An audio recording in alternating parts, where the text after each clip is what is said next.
STALKER 2, Heart of Chernobyl, had a hard task in front of it. It had to modernize the mechanic of STALKER series for the newer, less jank-adjusted audience. And they did a lot of interesting game design decisions. Like for example, they took away my binoculars, so now I can't do the funny gag where I zoom in on somebody's butt. A much more interesting change though is that developers have now given you a gun that you can't get rid of, that doesn't break, but can still run out of ammo. I'm talking of course about Skif's pistol, and since Skif's pistol is otherwise identical to every other Makarov pistol in the game, it's about time we found out, can you beat STALKER 2, Heart of Chernobyl, with only Skif's pistol? Like and subscribe, etc. This is gonna take a while. Right away, the game reminds us it's a survival horror by opening on a shot of a calendar saying the year is 2021. Please don't make me go through all that again. The opening cutscene is actually very reminiscent of the original Shadow of Chernobyl one, with how we're once again in the back of a truck somewhere on the outskirts of the exclusion zone. The main character, Skif, had his city apartment blown up by an anomaly mysteriously appearing outside of the zone, but that at least left him in possession of a unique artifact with unknown properties. Since magic outside perimeter is generally rare, the glowing rock could fetch a nice price if only Skif can actually prove that it is in fact an artifact. Too bad the thing has burnt out and needs a recharge. To help with that, he has Herman, the scientist from the third game, who has apparently invented a scanner, device capable of manipulating anomalous energy, rejuvenate the artifact. Mind you, the idea that the artifacts burn out when taken outside of the zone hasn't really been mentioned much in the series before, but it's pretty much the only way to handwave away why the thousands of meat chunks I personally sold to Sidorovich in the first game haven't yet cured every sickness on the planet. With the doohickey in hand, Skif climbs over the broken concrete wall, and we're back in the zone. First thing first, we need to make our way to the nearest scientist bunker and consult Professor Negoda on where to plant the magic tripod. I'm sure this one guy being torn apart by an invisible force in front of the bunker is a good sign. Unfortunately, everyone in the laboratory is dead, but someone named Solder informs us over the radio of the 3 sets of coordinates to launch the scanner for maximum torque. This is already horrid news, as it involves going somewhere, and there's clearly a bloodsucker right outside the bunker. Though I am eager to try out my new gun, I'd rather not deal with the monsters, and somehow I managed to live for the next spot without ever seeing the bloodsucker. Which is not much, since the bloodsuckers can turn invisible. The first 2 scanning positions return only new and exciting deadly anomalies, but the third one actually successfully re-beeps the treasured boulder. It's too early to celebrate, however, as a patrol of armed soldiers walks in to confiscate it, tipped off by Solder, who sold you out, because of course he did, it's in his fucking name. Now, in the cutscene here, Skif does use someone else's gun to rattle at the sniper, but we can't confirm if he actually hits anyone, so the run is still a go. To his credit, cutscene Skif actually successfully snatches the scanner back and runs away from the further conflict. But he then runs into a completely different ambush, while I actively sit here pretending to not recognize that the attackers are wearing monolith branded armor. Except for this one guy in just a regular leather jacket with a gas mask on his shoulder. And from where you're kneeling, this might seem like a 12-carat run of bad luck. But you see, the thing is, the game was rigged from the So, short game, but quite an enjoyable one. At least you can definitely beat it with a Skif's pistol. What you mean he's waking up? What do you mean just the intro? What do you mean 35 hours expected playtime? Fuck! I do actually like this introduction. It's a fairly trivial little bit of running with little optional combat and non-skippable animations, really. It's basically the Clear Sky intro redone better and with all the impurities removed. I wonder how much more of Clear Sky they're redone better with this game. I wonder. I really wonder. I really freaking wonder, Scar. Waking up, we're already doing the run good as Skif tries to shoot his PM at the dog gnawing at his foot. It jumps here, which is the animation we won't really see again in this playthrough, thanks to the gun's actually unlimited durability. A new character, Richter, gives us the most important tool in the Stalker's inventory, especially now that anomalies can be straight up paused using the bolts. This mechanic certainly makes the game seem easier, but I very much don't mind this. Yeah, instead of having to actually navigate the anomaly field, you can now simply spam bolt throws in front of you, but this system is much more intuitive to how the anomalies seemed to work in the previous games. Seeing one discharge at a bolt in front of you did make you feel like you removed it for a second, so it was a tiny bit counterintuitive that it was still there. Besides, the game still puts the immovable anomalies whenever it really wants you to not go somewhere. And it's not like artifact hunt was ever a difficult process in any of these games. For crying out loud, in the first game, they're literally just laying on the ground. That being said, I immediately stumble into a gravity hole and get imploded. It's nice going there. Given that this game actually tallies up your deaths, this is not a good start. Richter gives me a couple medkits to pass to his friends and points the player towards the nearest stalker camp, S.T.A.L.K.E.R. The location, which name, I have not spelled correctly a single time in this script. And it's the only stalker camp for all intents and purposes, as the game won't let you reach the rest of the map until you progress the plot a certain amount. Richter's friends are also not doing that well, since they're getting very much shot at by some bandits at the nearest post office. And while readjusting to Stalker 2 controls takes a little finagling, I gotta admit, the crooks pretty much fold the moment I come in with their Amazon packages, by which I mean bullets. While the ability to easily tilt left and right is sorely missed, the cover shooting that engages when you hold aim while in front of a wall is actually pretty intuitive. And I think you can still get tilted if you really want, using the C and Z buttons. Or with some alternative methods, yeah, that's also good. Jorik, Richter's stalker friend, immediately blabs that the four of them just joined the Antifa, but his friend Gloomy got captured by the bandits, and his other friend Squint, well, he's a whole other thing. So Gloomy needs rescuing, and thankfully, there's a peaceful resolution available here, once all the criminals rest in peace. What's interesting is that both Gloomy and Jorik grant you the coordinates to their stashes as part of this quest, in a way drawing attention to the stash system of the game. And rightfully so, because the once again revised stashes are kinda awesome. For one, much like in Call of Pripyat, the hidden loot is already there, so if you happen to find someone else's backpack, it won't be an empty bag of disappointment like in Shadow of Chernobyl. Admittedly, the stuff in the secret boxes is generally pretty disappointing anyway, since most are just filled with a little bit of ammo and food, but at least there's something in there, and you don't have to do the dance of getting the stash data first before visiting the location. And really, the actual treasure with them is how most come with a little exploration puzzle where you have to find a key to a lock, a code to a door, or even employ some roundabout thinking and shoot the lock off by just getting a right angle on it. This is a fun set of stuff to find, I just wish the loot was a little bit more memorable. And I wish the description had a little bit more flair like they got in the first game. In the meantime, I make it to Zalicia and demand to speak to their manager. Unfortunately, I will have to get in line after this bozo, who comes in swinging a gun around and threatening to arrest pretty much everyone unless the camp surrenders Squint. Gaffer, the local bossman, puts up the bare minimum of resistance, and the soldiers walk out empty-handed, though the mood has been spoiled significantly. This is our introduction to the Ward, a whole new faction that emerged in the 10-year gap since the last game. While there are actual military involved in the Guardian of Perimeter and some of the zone, most are just focused on not letting anyone in or out. Whereas Ward is a government organization actively running operations within the zone and with a serious financial backing thanks to the discoveries and developments of S.T.A.L.K.E.R, the scientific institute also located within the zone.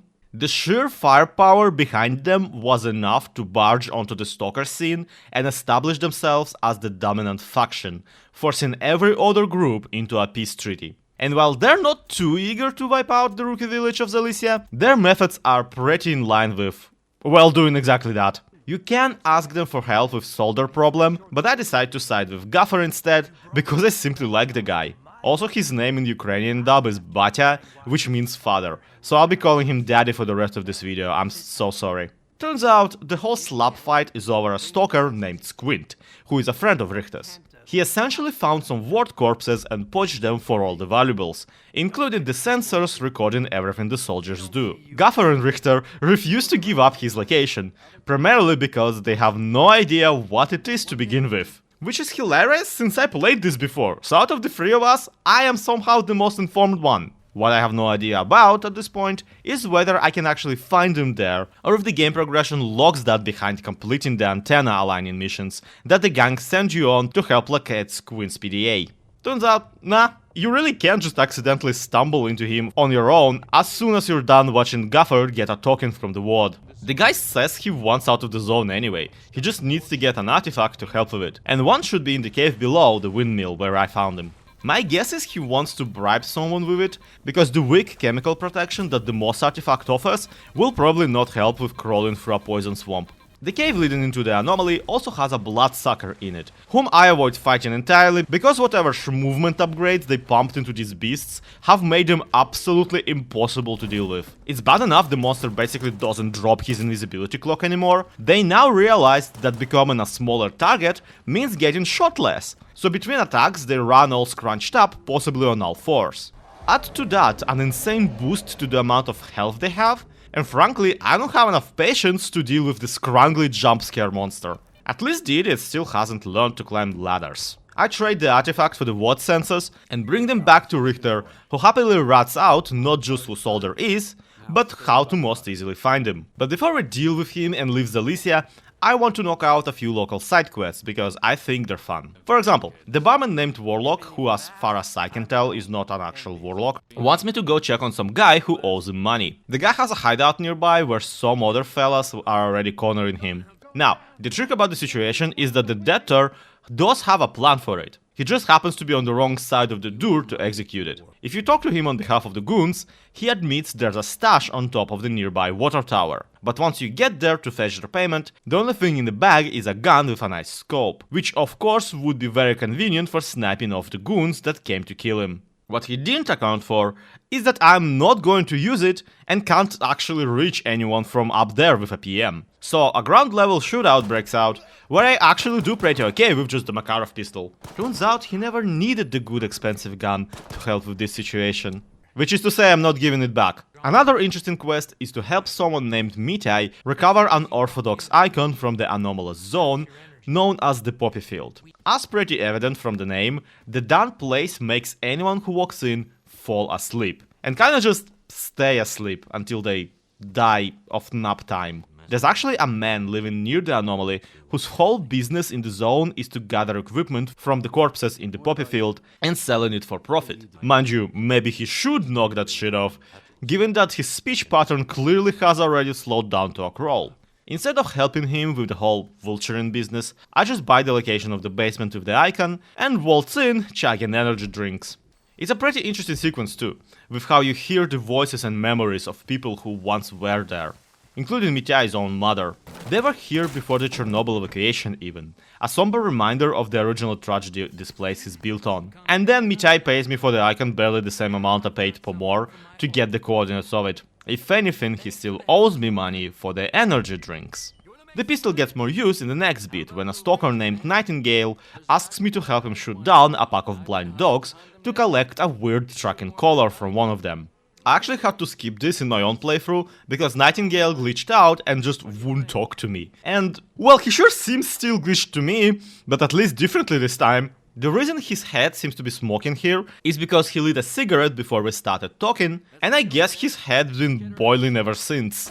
I, however, should have taken this as an omen, given that the competition to kill more dogs in this pack goes predictably to shit for me with my clown gun. Doesn't help that the whole time, Nightingale won't flippin' stop shooting me! Once I finally actually beat him at the game, Nightingale offers me more coordinates of the dogs, whose collars I can bring to the local trader for a cash prize. Meanwhile, he needs to figure out this other spot where a collar signal is coming seemingly from out of nowhere, as if the mutant simply isn't there. He says that as he takes out his PDA and starts smoking it. Is he vaping? Is this what vaping is? The swarm he pointed at is not meant to be anyway, because a squad of random stalkers spawned in on their coordinate by the time I showed up, and they had no problem dealing with the dogs, given that one only takes 2 PM shots to take down. That's when Nightingale actually calls me up to tell me that he figured out the mystery of the missing mutant, and judging by the distinct sucking noises, it was a bloodsucker, who can indeed become invisible. By the time I come to the rescue, he is already dead, but luckily, so is one of the 2 bloodsuckers occupying this farmstead. Wait, that's not a good news. 1 is not as many as 2. One more thing I want to quickly do here is the quest that the local mechanic Lance offers you. It's called the Lost Boys, which is really tricky because at first, you think that the Lost Boys are the squad that Lance wants you to check on, who disappeared on a mission into a tunnel and never came back.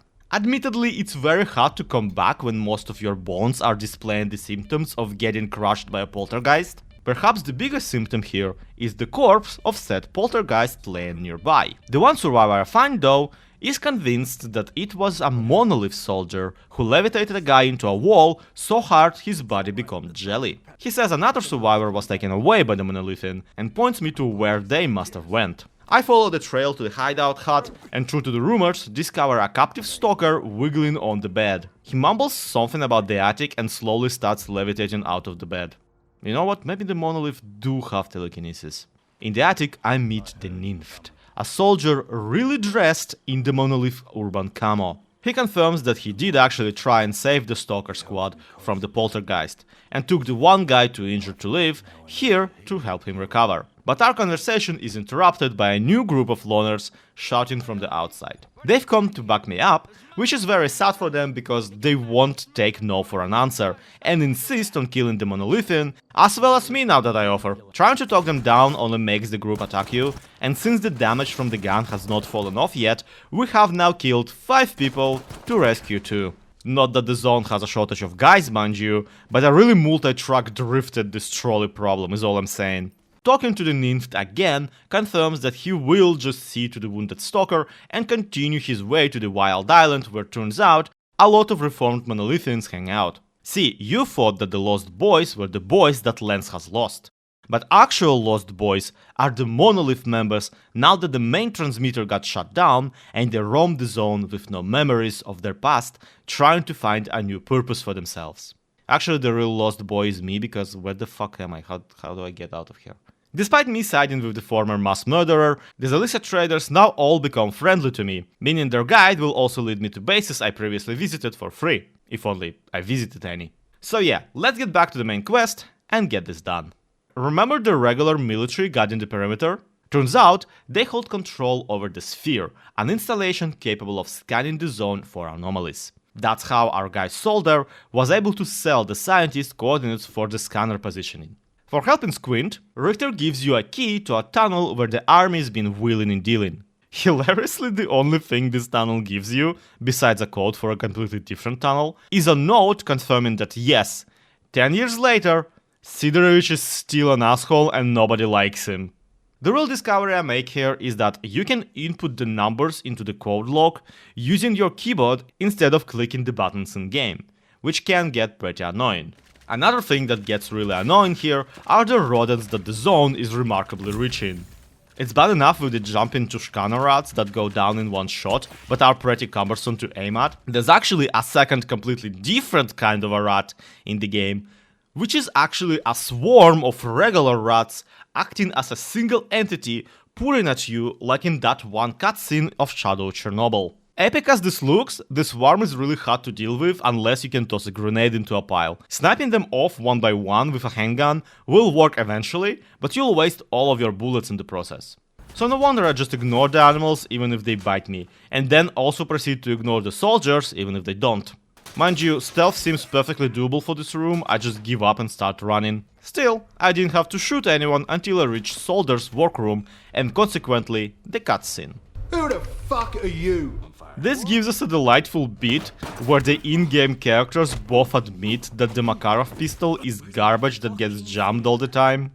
I love it. Well, right as they may be, this is where Skif's pistol truly comes in its own. As behind the door, in Soldier's office, I find a unique extended magazine for the Makarov, permanently expanding my ammo capacity to 13 bullets per clip. The rest of the upgrades I can apply at the Technician pretty easily too, so we're basically at the height of our power already. Oh, and for the record, I decided not to kill Solder here, because I already pretty much pacifisted the entire place, so I pacifist him in the neck instead. Never mind that I'm almost immediately forced to take down these 2 guys, who simply refuse to leave the only corridor out of here and keep blocking off the exit. The only useful piece of info we get out of S.T.A.L.K.E.R is that the scanner operation was primarily run by S.T.A.L.K.E.R, the kingpin of the garbage base. So we will have to make our way up there, especially since Gaffer will actually give me a key to access the passage there. Admittedly, that's not much of a tip, given that S.T.A.L.K.E.R runs pretty much all of the garbage bandits, so if anyone is doing anything in there, it is probably his plan. The first impressions of the region aren't too great either. The first thing I see is some crooks standing over the body of an injured stalker. They actually ask for my assistance because the captive stalker has a stash nearby but refuses to give up its exact location. Seeing how I'm a stalker as well, they figure I should be able to track down the goods, and they even allow me to keep half of them if I do. And you see, the thing about that is, I give the poor stalker a medkit, and he does admit that his stash actually just doesn't have anything of value in it. Which I disagree with big time, because I actually find a brand new Makarov pistol tucked away by the hidden bag. Obviously I won't trade Skif's custom for it, but it's nice to see another appreciator of fine ballistics in the wild. Before I start asking every criminal in the area where my scanner is, Richter tells me to come meet his new friends from the cool S.T.A.L.K.E.R faction he just joined. They're holed up in an abandoned factory nearby, which does actually have central heating thanks to all the fire anomalies in the basement. And I immediately like them, because their leader, S.T.A.R., also has a PM he uses. He actually lets me have it to go help rescue the one guy from their group who got captured by the WAD. Quite the predicament, given that Spark's whole objective is destroying the world. I only snatch the silencer from the gun and keep it for the mission. Granted, I really do want to try and sneak through it without alerting the guards. The trick to doing so is to find the broken pipes on the side of the building and use them to climb up to the second floor. You even pass the window leading into the room they're keeping the S.T.A.L.K.E.R member in. I still have to execute the one warden at the door, but after that I even successfully dodge the two guys at the entry into the lab below, which I do by sitting down and crawling in complete darkness, mind you, but the guys are in there, believe me, they're still alive, okay? I genuinely do not remember why I actually need to go into this lab, but it is where something clicks in my brain, and I realize this is the X-18 laboratory from Shadow of Chornobyl. The lower levels are locked off and some rooms are closed, but the layout checks out. Actually, the building above is the same one that the bandits roost in that game too.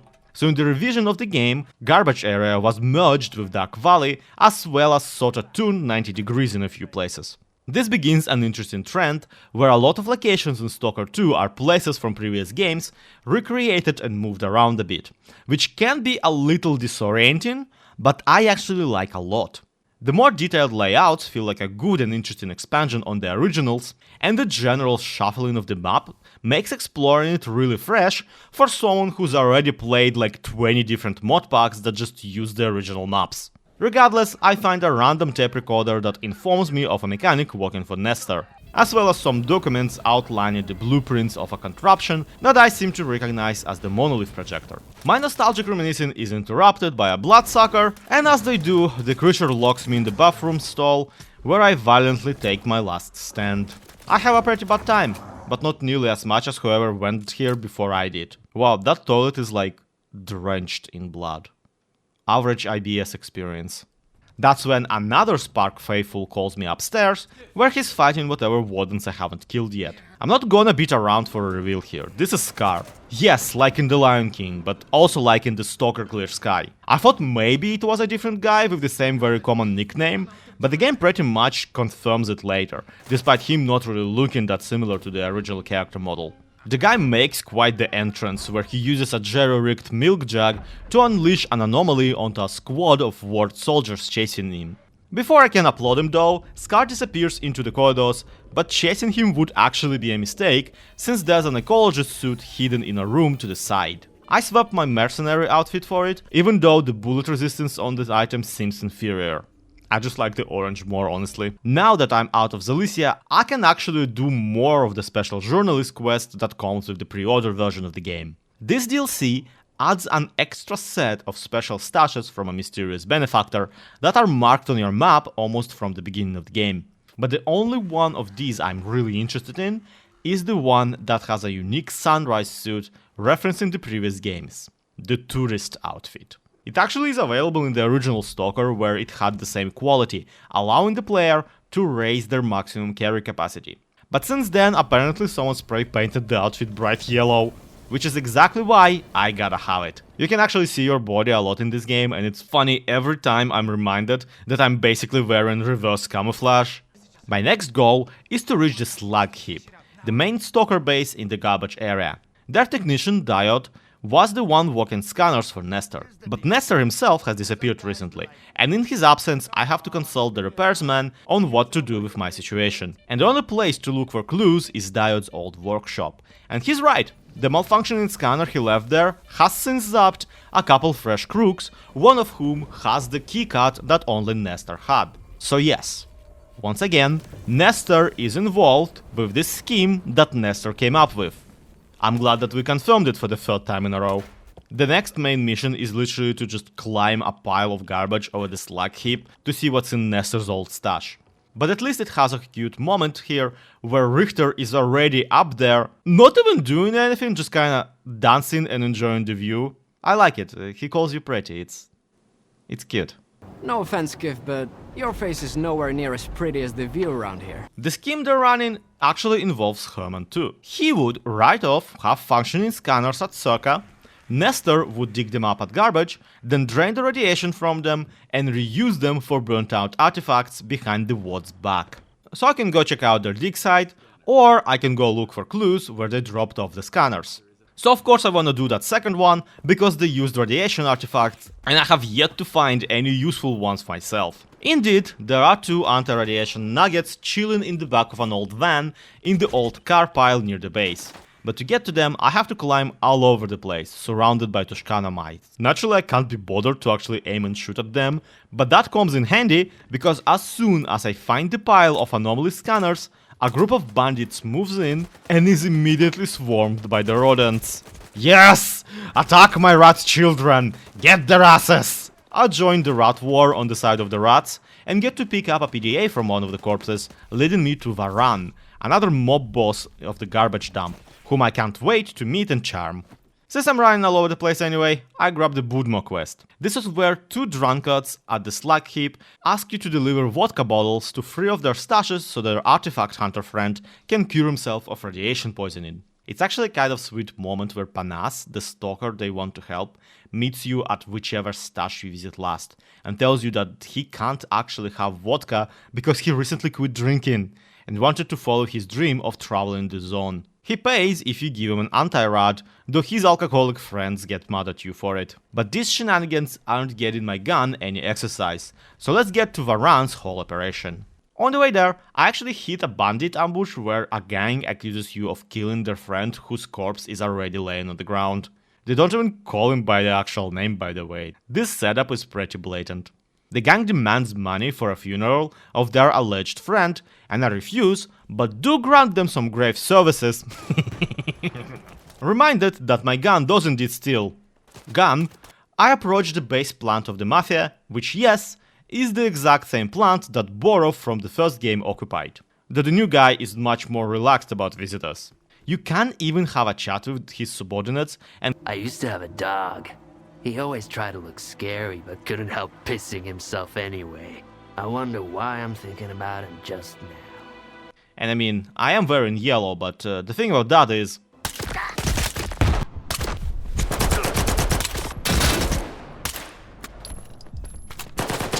So, fun fact, killing everyone including Varan is actually a perfectly valid way to finish this mission. You skip all the mob boss missions if you do, and it's much cheaper than paying the 20,000 coupons that Varan asks you for. But here's the thing, I don't know if I will ever get the chance to talk about this game, with how fiddly YouTube algorithm can be, so I want to give it a fast shake and share with you all the things I love about it. And I do love this whole beat with multiple Mafia bosses fighting over the garbage now that their main guy disappeared. Which is why I won't be paying Varan the money either, and agree to assassinate one of the other gang leaders in exchange for the information. In the modern zone, there's 2 groups fighting over control of the diggers, the Brood, led by Shah, and the Commissary, led by Roosevelt. but in actuality their squabbles are secretly a proxy war between freedom and duty now that the two factions can't outright fight each other. Roosevelt, for example, is straight up an ex-duty officer, and you can find his former co-drinker Colonel Borodulin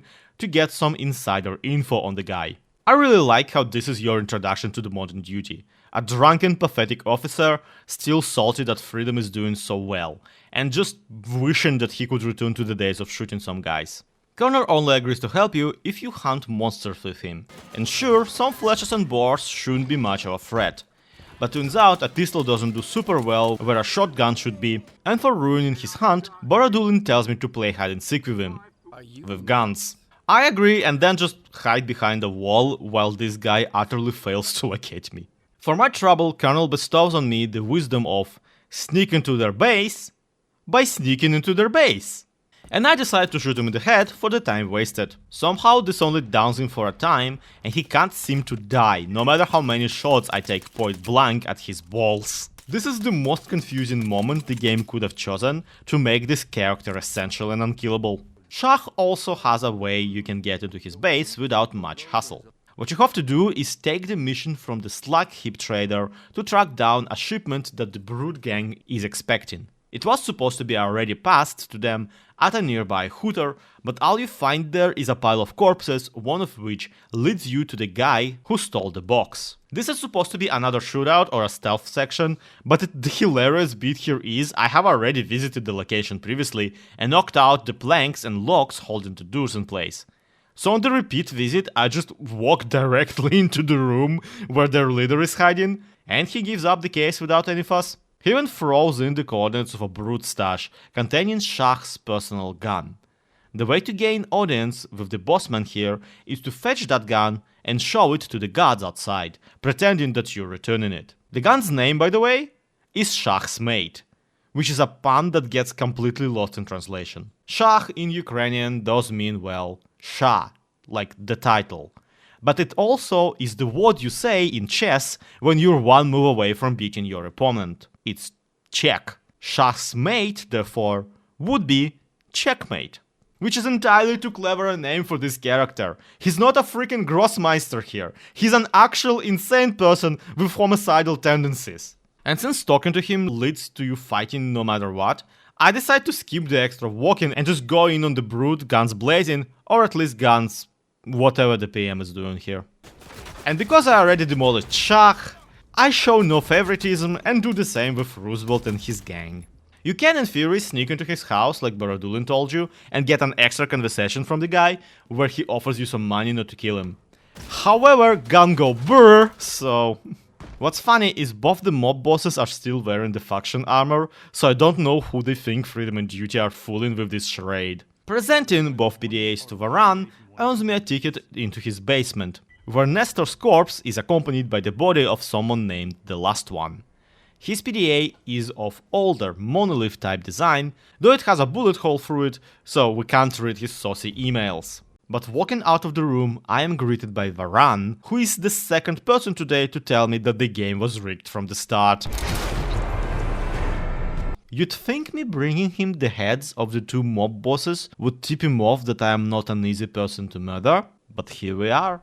Despite how many members of his gang are at this factory, I do manage to fight my way through and murder all his friends and him personally. Which functionally liberates the garbage, leaving none of the bandit bosses alive and making it ripe for the taking by the only remaining criminal authority, Sultan from Call of Pripyat. Yeah, we'll get to him too, don't worry. Diode phones in, telling me to come see him, but the sound of the helicopters informs me that the word has made it to the slag heap, and to expect the unexpected. Also, the helicopters fly in with their propellers not spinning, though that might be a side effect of my hardware, really. The ward soldiers have indeed landed at the base, and I'm told to meet Diode on the second floor where, surprise, it's not Diode at all, but leader of the ward, Colonel Korshunov, and his friend Dmitro Dalin, the leading scientific mind behind the S.T.A.L.K.E.R Institute. A single grenade would really solve most of the plot right now. There's a sorta bizarre bit here where Korshunov gets Skif to reassemble a Kalashnikov, which I think is his way of checking if Skif served in the military. He says he will let me keep it too, if I share any info on the whole situation. But unless he can tape these parts to my Makarov, I am not interested. so I'm shoved out the door. And who would I see there but Richter, the plug in every plot hole. He invites me to travel to the zombie-infested sawmill to meet up with some more special S.T.A.L.K.E.R operatives, and I get completely disoriented for a moment, because that is entirely not where that sawmill is located in Call of Pripyat.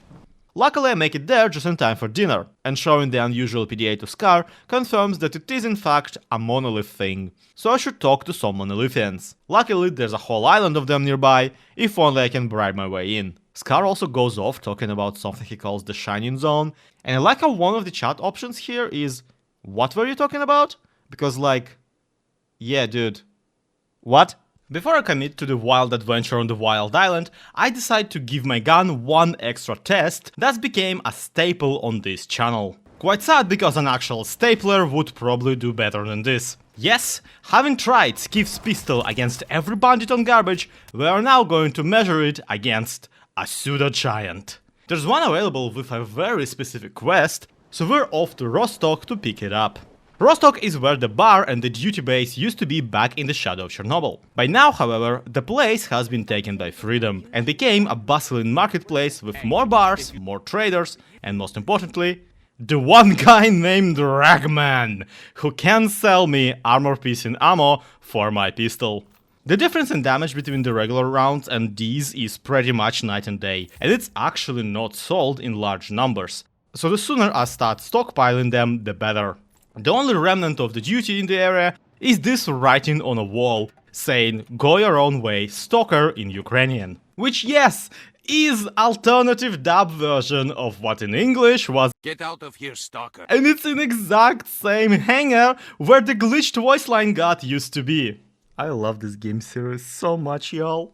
Of other relics from the first game, the battle arena is still here, run by the same guy even. Essentially, it's a dueling spot where the game gives you some temporary weapons and some enemies to shoot with. And I honestly sorta hate it as a concept. Gameplay-wise, it's fine, but the idea that the stalkers would dedicate the time, effort and manpower to not only organize their fights, but even capture live mutants just for the show feels very stupid somehow. Still, despite the premise, I can actually go in and knock out the first couple of fights in here, because not only they let you keep Skif's pistol with a single magazine worth of ammo, but for the first fight, they straight up give you a PM and some bullets for it. There's a Chimera duel further in the fights, but there's no way I can kill one with just 13 bullets, so we're gonna have to skip. Which is why we're now going to visit the barkeep from the first game and take from him the Just Business quest. As well as the new Gilka detector, which is essentially just the echo again, but with much longer range and much nicer detection sound. When sending me the coordinates, he has a glass and a rug stuck to the screen of the PDA.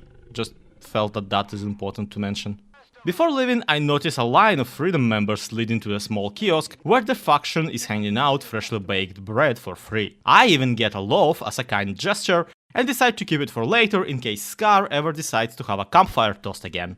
Now we just need to get to the Red Forest. The quest itself is just to kill off a bandit gang that was supposed to be wiped out by a squad of Freedom. You can find the one surviving member of that squad squirming on the ground begging for a medkit, literally a meter away from a medkit. They did not send the smartest, did they? At least he gives you a key to the alternative route into the criminal hive, which is extra nice because the poisonous caverns down there are pretty okay for the artifacts. The base itself is a container pile, quite similar to the one from Call of Pripyat, except that one didn't have the constant banging sound permeate through it. Listening in on the crew's conversation, you find out that the slams are coming from a giant monster locked up in the containers, so obviously I take the route of letting it out and laughing as it puts the bandits through the ground. This beast is also one of the special collard monsters, and its unique ability is to levitate and throw items. This makes it quite the opponent for when we run out of criminals and I have to start fighting it myself. Luckily the room upstairs in the garage appears to be too slim for the monster to enter, so I have somewhere to retreat to as soon as I clear out whatever crooks found the hiding spot first. The levitation abilities of the mutant come in clutch, and many deaths are had when I forget to dodge something the monster throws at me. Eventually, however, its AI turns on the creature and it decides to just stand in that one exact corner of the building and refuse to leave. As long as I also don't come any closer, I can just snipe at its head from the catwalk. But even that, believe it or not, takes absolutely forever, even with the armor-piercing bullets. I would love to give you a count of how many shots this took, but between the two ammo types and the monster's ridiculous amount of life, I think it's just safe to say all of them, like every bullet in the game. Since I'm in the area anyway, I decided to go up to Yaniv for a resupply. Between the train clusterfuck and a giant tornado, this area has to have the funniest anomalous zones. But unfortunately, the path forward is blocked off by the S.T.A.L.K.E.R faction, who have blocked off Pripyat for anyone who's not on their very short list. Given how horribly my Call of Pripyat playthrough went, I can't say I blame them. This, however, puts the Yaniv station on the list of bases I can fast travel to with a guide stalker, so I decide to drop by the chemical plant and Malachite Institute, which surely also will save me a lot of walking later. The traders are all too happy to sell me more armor piece and rounds, and Victoria from the Institute even has some missions for me, while the Ward's base just opens fire at me if I come too close. Figures. Since I would do anything for a discount Veles detector at this point, I take it upon myself to find the missing scientist Blizzard, and the group led by Lefty from Clear Sky. To my surprise, this plays out exactly opposite to what I expected, since Blizzard is fine and only lightly bloodsucked, while the whole Lefty gang is dead as a doornail. Turns out they ran into a controller, and while the mutant got killed, his zombies avenged their master. Victoria gives me one more idiot to help, as docent Trachuk got stuck in an anomaly somewhere out there. He's not the only one though, as right here at the Institute I see a guy standing with the legs midway through a bed, and one of the laborants seems to be walking infinitely into a wall. Truly, the zone is a mysterious place. Trachuk has been studying the emissions, and once successfully locked his old lab behind an anomaly field. While I parkour to the thumb drive, the scientist gets apprehended by the ward, and they demand we give up the research, as if them and Malachite don't work for the exact same government. I blast both the patrols, and Trachuk thanks me for keeping the info safe. Turns out, every emission releases a small portion of the noosphere data that Malachite has learned to decipher. So many of the zone's secrets are now laid bare with every nuclear fart.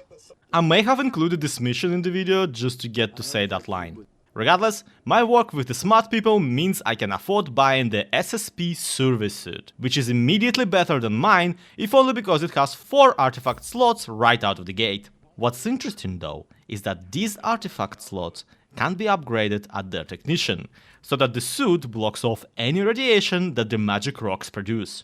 Meaning, I no longer need to keep anti-radiation artifacts on hand just to use the good ones, given that I can afford the upgrades. With my loadout now pretty much set for the rest of the game, I stockpile on the armor-piercing ammo and leave for the Wild Island, accidentally stumbling into a mutant cat that's being hunted by some duty officers, who then start shooting at me instead, which may or may not have something to do with multiple clips I emptied into Colonel Borodulin's ass. The Wild Island is home to a very special faction. It's a closed-up community populated exclusively with amnesiac former members of the monolith, now renamed Noontide, meaning that I can unironically call someone a Nooner and no one can get mad at me.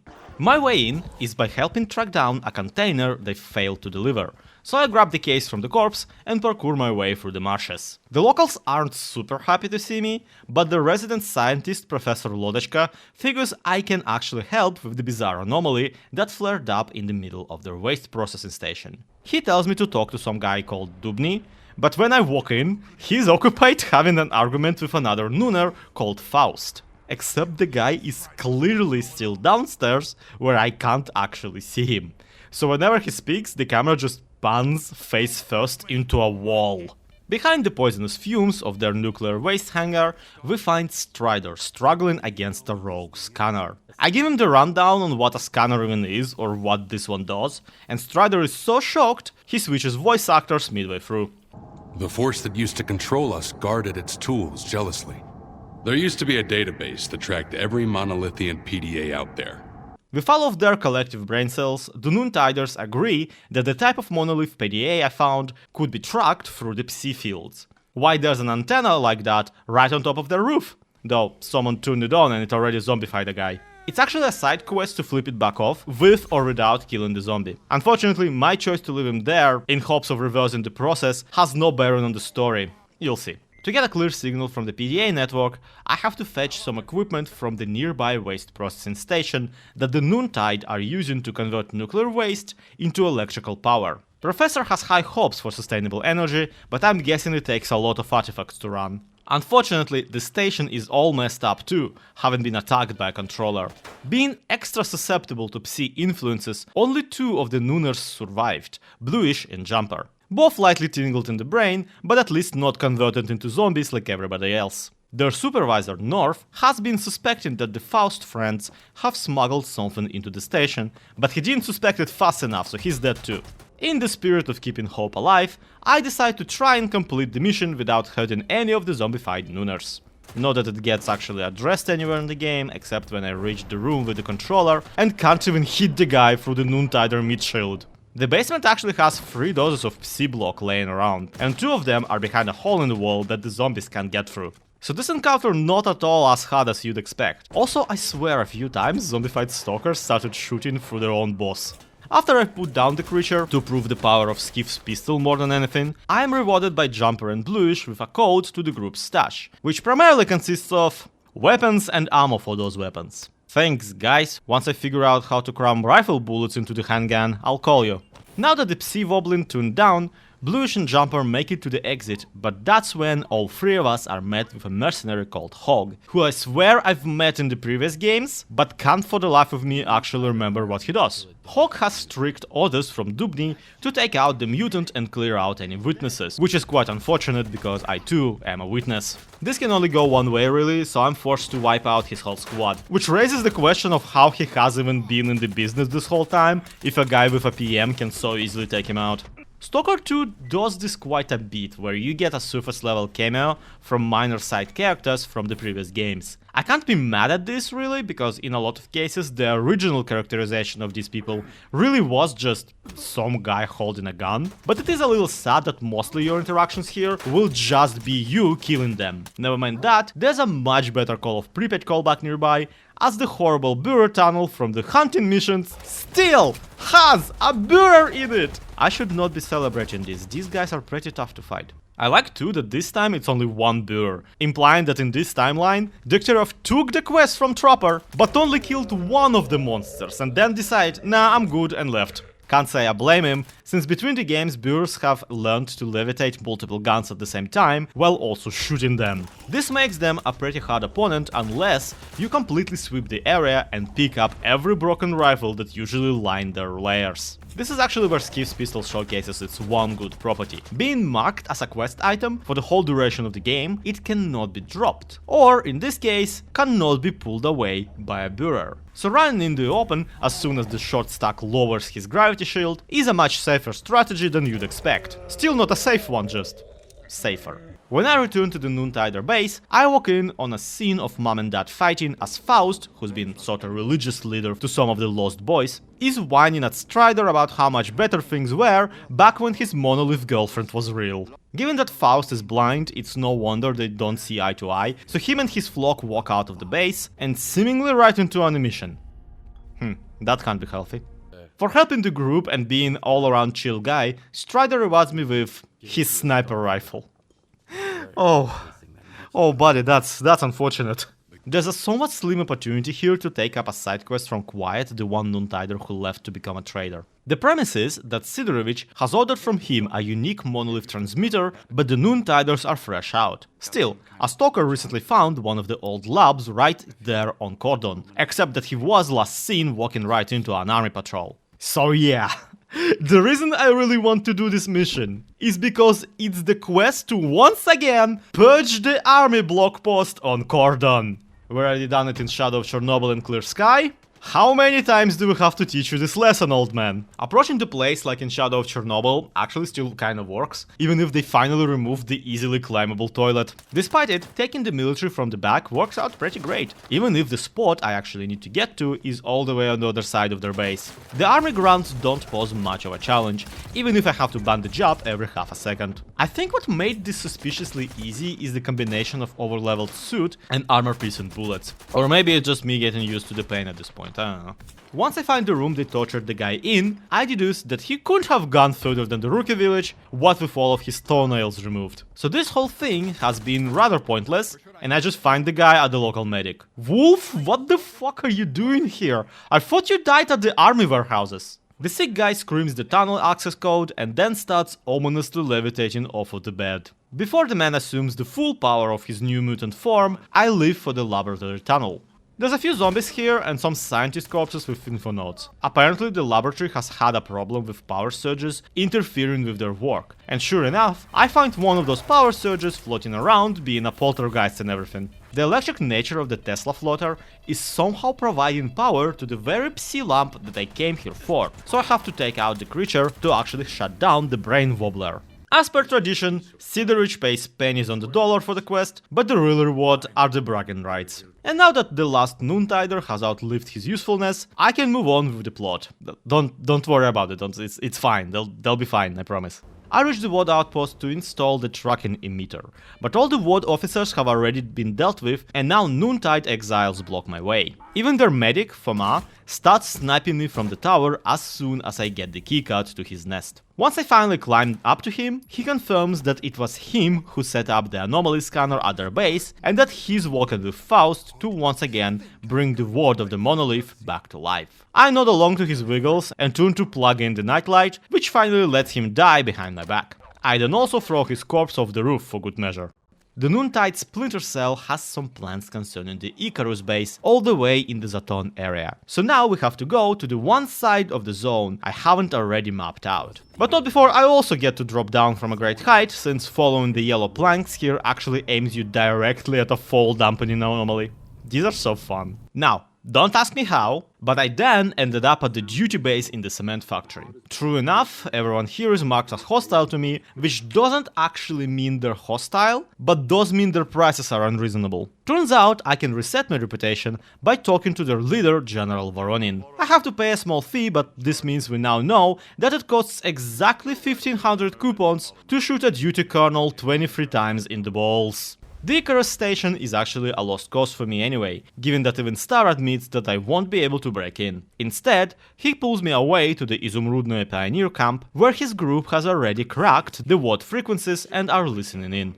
The Wardens have discovered the traitor we're looking for, but he escaped and now two such parties are looking for him, the Alpha and Beta squads. And Star promises to pay extra if both of those teams are found dead, wink wink, nudge nudge. Team Alpha is dispatched to the gas station Claw Anomaly. The commander has gone down into the hole and seemingly gotten gobbled up by the Snocks, so I make sure to send down the corpse of the one guy still standing above worried about him. There's one extra guy up in the gas station and one that shows up in the caves, but they're of no use as far as actually finding the traitor is concerned. Which is some horrible news for the Beta squad, I tell you. Not that they're doing that well to begin with, since they've been sent down into the catacombs where apparently a bloodsucker lair moved out after I nuked them in Call of Pripyat. A wounded soldier meets me at the entry, and in exchange for a medkit, he blurts out the code word Titmouse to tell his commander in case I find him.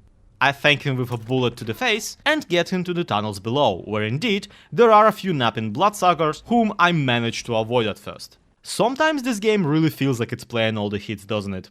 The nap time is interrupted by me finding a unique stash with an advanced scope that I can't seem to glue to my pistol no matter how hard I try. Only one of the monsters I actually have to destroy for the commander to open the door to his hidey hole, after which I tell him the safe word and he stops trying to whip my ass. He actually replies, "So my men are alive," to which Skif says, well, at least one of them. Which is actually true technically, as long as you count the commander himself as his man.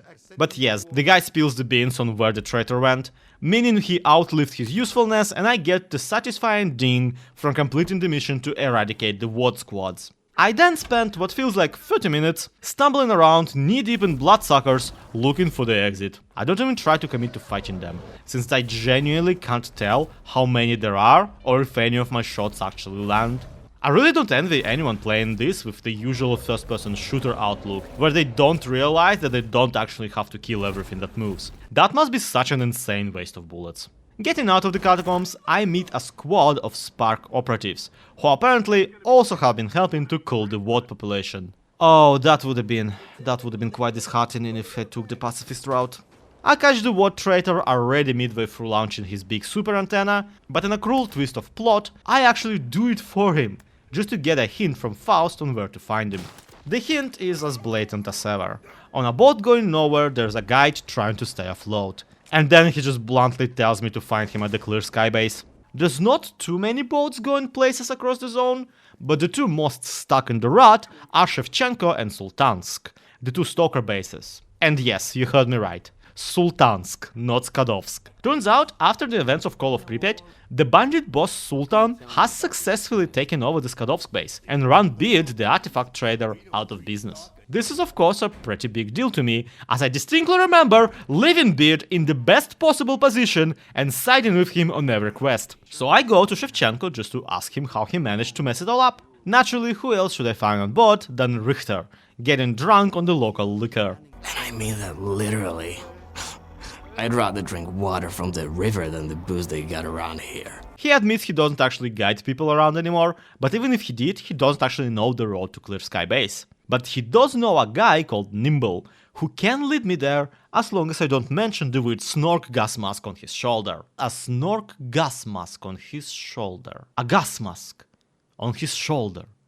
Yeah, that's a hint and a half. Obviously Nimble is our guy from the beginning of the game, which is a kind of a brilliant thing on the part of the writers, given that he's present in every Stalker game, but never has had his face exposed. So even the most dedicated players wouldn't know what he actually looks like. But you see, the thing about that is, I find Trapper, who last took Nimble hunting, but they've now split up and also there's an elk attacking us. Hearing it approach, Trapper tells me to grab my biggest gun, and I guess I technically do. The elk is the new monster functioning as a sorta archiville for the beast-type mutant. On top of having a ridiculous amount of health, the elk can summon fleshes, boars and rats to its aid. I'm not sure I'm meant to aim at some particular part of the animal, or if its armored spots are very specific, but either way the damage from the PM is like nothing to the thing. So I just try to get the Trapper to blast it with a shotgun instead, which also gets me shot a few times, because of course it does. Nimble is not here, but Trapper gives me the coordinates of the Snork cave he told him to blow up. I follow the trail of corpses into the cutscene, where Nimble shows himself as quite the slippery type. I really like this characterization, as the more rugged, kind of aggressive individual by now. He's already been through a lot with the original 3 games, but I also just like thinking that this is him dropping the customer service voice for the first time in the franchise. This conversation is much more powerful in the Ukrainian dub too, where the voice actor really strains how traumatized Nimble is by his time with Clear Sky. He's already upset you attacked him, but he's also bitter over how insistent you are about going to the desolate Clear Sky swamps, where nothing but death awaits anyway. I get it. Whatever Faust is doing there, at Clear Sky, it's like robbing a grave. A mass grave. He does still give you the map of the Psi beacons that were left to block off the path to the base. I guess that's also why no one could ever find it back when the faction was active. Just as promised, the southern swamp area is only populated by an occasional mutant. No stalker or bandit dares set foot into this land, adding to the general spookiness of the area. Honestly, coming here during the day was a mistake, as the whole sequence plays out just like a horror game if you arrive at night. But on the other hand, I'm a pansy and don't like when scary things happen to me.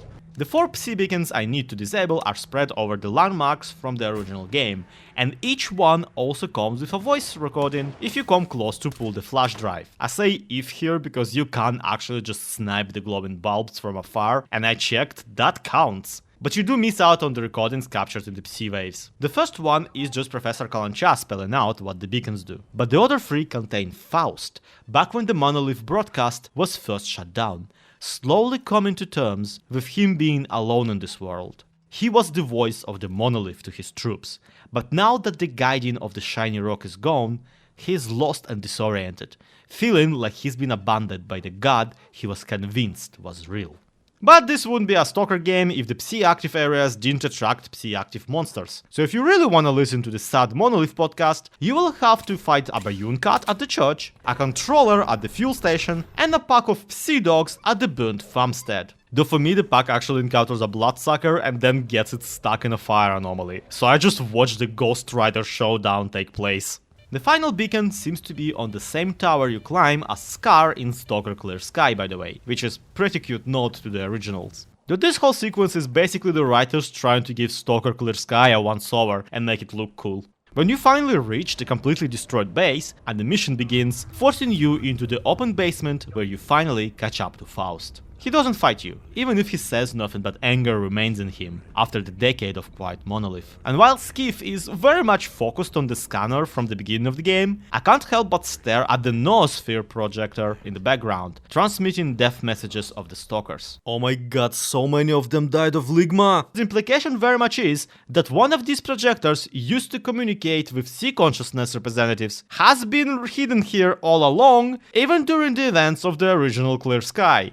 You can actually find a communication log by Lebedev and Kalancha to someone labeled VD, where they talk about some agent, who is clearly meant to be S.T.A.L.K.E.R, that has to eliminate a stalker, who is clearly meant to be Strelok. Meaning that the whole of the events of Stalker Clear Sky is now revealed to be just a ploy by sea consciousness. Anyway, Faust knocks over the scanner to exit the conversation, and once Skif comes to, he finally is reunited with his precious rock, now recharged and confirmed as an artifact. Everything's coming up Milhouse. Only thing is, my suit has zero durability, it's now nighttime, my shoes are wet, and I need to drag this damn thermos all the way back through the anomalous swamps. It's not even that the area is that difficult to navigate, it's just that it's a long walk with no side activities on the way. Don't get me wrong, like 70% of this game is straight up just walking, but it's at least interspersed with minor points of interest, whereas here, I want to spend as little time stomping the marsh as possible, so I just set course and hold forward button for like 10 minutes. Once I'm back at Zaton, Strider and Scar phone in to invite me for a little chat. In hushed tones, they inform me that in anticipation of me finally going through some of the plot, S.T.A.L.K.E.R has moved into their facility the fucking Wish Granter. No one knows why they want it, which is understandable because it's a very stupid thing for anyone to want. And like, obviously Faust is gonna mess with it, so we need to get in and stop him. Luckily, I'm just finished grabbing from the swamp something Circa really wants, so they should be cooperative. After I finish killing this one squad that showed up to deal with the Spark camp. Gun go boom. It is genuinely confusing that the WOT patrols still just straight up fold when faced with my mad firepower. Before I go and cash in my ticket for a new apartment, I hit up Sultansk to finish what I started back in Call of Pripyat. The whole two ships situation can actually be resolved by the player as long as they assist both Sultan and Beard in their respective missions. And these are pretty unique set pieces too, so I'd hate to miss out. For Beard, we have to rescue a squad of stalkers captured by the small bandit leader called the Ringmaster. However, he agrees to just let them go as long as I play his shooting game where the hostages are tied to the poles with apples on their head. I just need to knock out the apples without harming the trapped boys. And trick is, the gun they give you has hella spread, given that it's a shotgun. Good thing we're not using it, huh? And I mean, it is pretty silly of them to straight up give me a weapon in front of the very annoying sadist I've come here to kill. So I also take out the Ringmaster along with the whole circus. Sultan's quest involves a boat, so you know I want to do that one. The mob boss has a stash on a decrepit cargo ship, but an emission recently packed the place full of anomalies. Sultan wants me to retrieve his stuff before any other stalker gets there, since his own men are too chicken shit. And speaking of Sultan's men, this is also when I notice that Knuckle is here, his bodyguard from back in Call of Pripyat. Which means that in the canon of the game, Dekterov either never took the mission to protect Shevchenko from bandits, since Knuckle dies if you do that, or straight up sided with the bandits, which might explain why the mob has no issue kicking Beard out of his ship. Back in this game, some other stalkers do indeed show up on my way out of the ship, to demand I give up the package under the threat of violence. I ignore their 1000-bullet attack completely and just leave without actually firing back. This is not mercy, the zone will take them. Once I return the suitcase to Sultan 3, Sultan and Knuckles, we enter the final phase of this questline. Soon, Sonia Kalina, the bartender and the unofficial leader of Sultansk, calls me up to offer me a job. Eliminate both Sultan and Beard, since she's as sick of their old man yaoi shtick as I am. That's just the way they like it. Not quite together, not quite separate. But if someone takes advantage of their little games and attacks Zaton, it's gonna be the end for bandits and loners alike. The way she sees this, the two have had plenty of opportunities to get rid of the other, and they're simply too set in their way to actually take it. This time, she intentionally played the both of them against each other, and still, they're just meeting up to mill it over, and nothing is going to change unless someone puts a bullet in both of their heads. so it might as well be the guy with a weird metal dildo on his back. Her plan is foolproof too. As Sultan is a coward, he will have his sniper overlooking the meet and greet. So if someone were to find that sniper and take his spot, they would have a perfect opportunity to snipe themselves. The only thing she didn't account for is that they've sent the most plan-proof fool they could find. Once I've taken out the sniper boy, turns out a Makarov pistol has a significantly lower range compared to a sniper rifle. So for a little bit I just sit there listening in on the Beard and Sultan podcast, where they very slowly figure out that it's the bartender Fujoshi that's been playing with them all along. Turns out, if you don't actually shoot, Kalina has a whole plan B where a squad of mercenaries comes in to wipe out the whole congregation.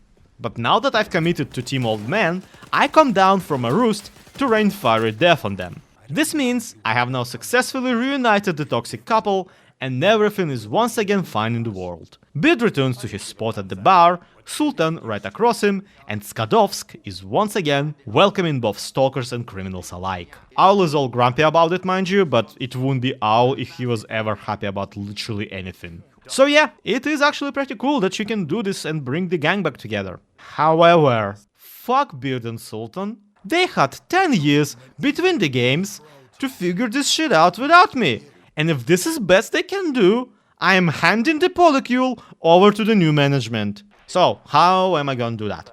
We're loading back in and replaying the entire mission. And we're even still taking out the sniper, but that actually puts us on a deadline. Before the two figure out it was me all along, I have to get back from the crane and climb the ladder in the back of the building they're in. Then I can drop onto the overhang over the fire exit and through a very small missing square in the window have a perfect shot at the bald noggin of Sultan. And since neither of the bosses are in the habit of wearing a helmet, I pretty easily shoot the both of them. At 8,000 coupons Kalina pays me, that's 4 grand per bullet. This puts Sonia Alexandrovna as the de facto ruler of the Zaton swamps and the captain of Sultansk base. But also, this installs her as the sole remaining bandit boss in the whole game, now that I eliminated Shah, Roosevelt, Varan and even Sultan. The math is sorta going through a hard time thanks to me, but I'm sure Sonia is a big enough woman to fill in the power vacuum. With that done, I am ready to come to the S.T.A.L.K.E.R Institute. And boy do I hate it here. The whole clean corporate aesthetic the Institute has going on is bad enough, but here, in the middle of the zone, it feels so incredibly wrong, despite being probably the most normal place in the game. This cleaned up, overly formal modern thing should have no place in the zone. For crying out loud, they have a gravity anomaly they're using as a fountain.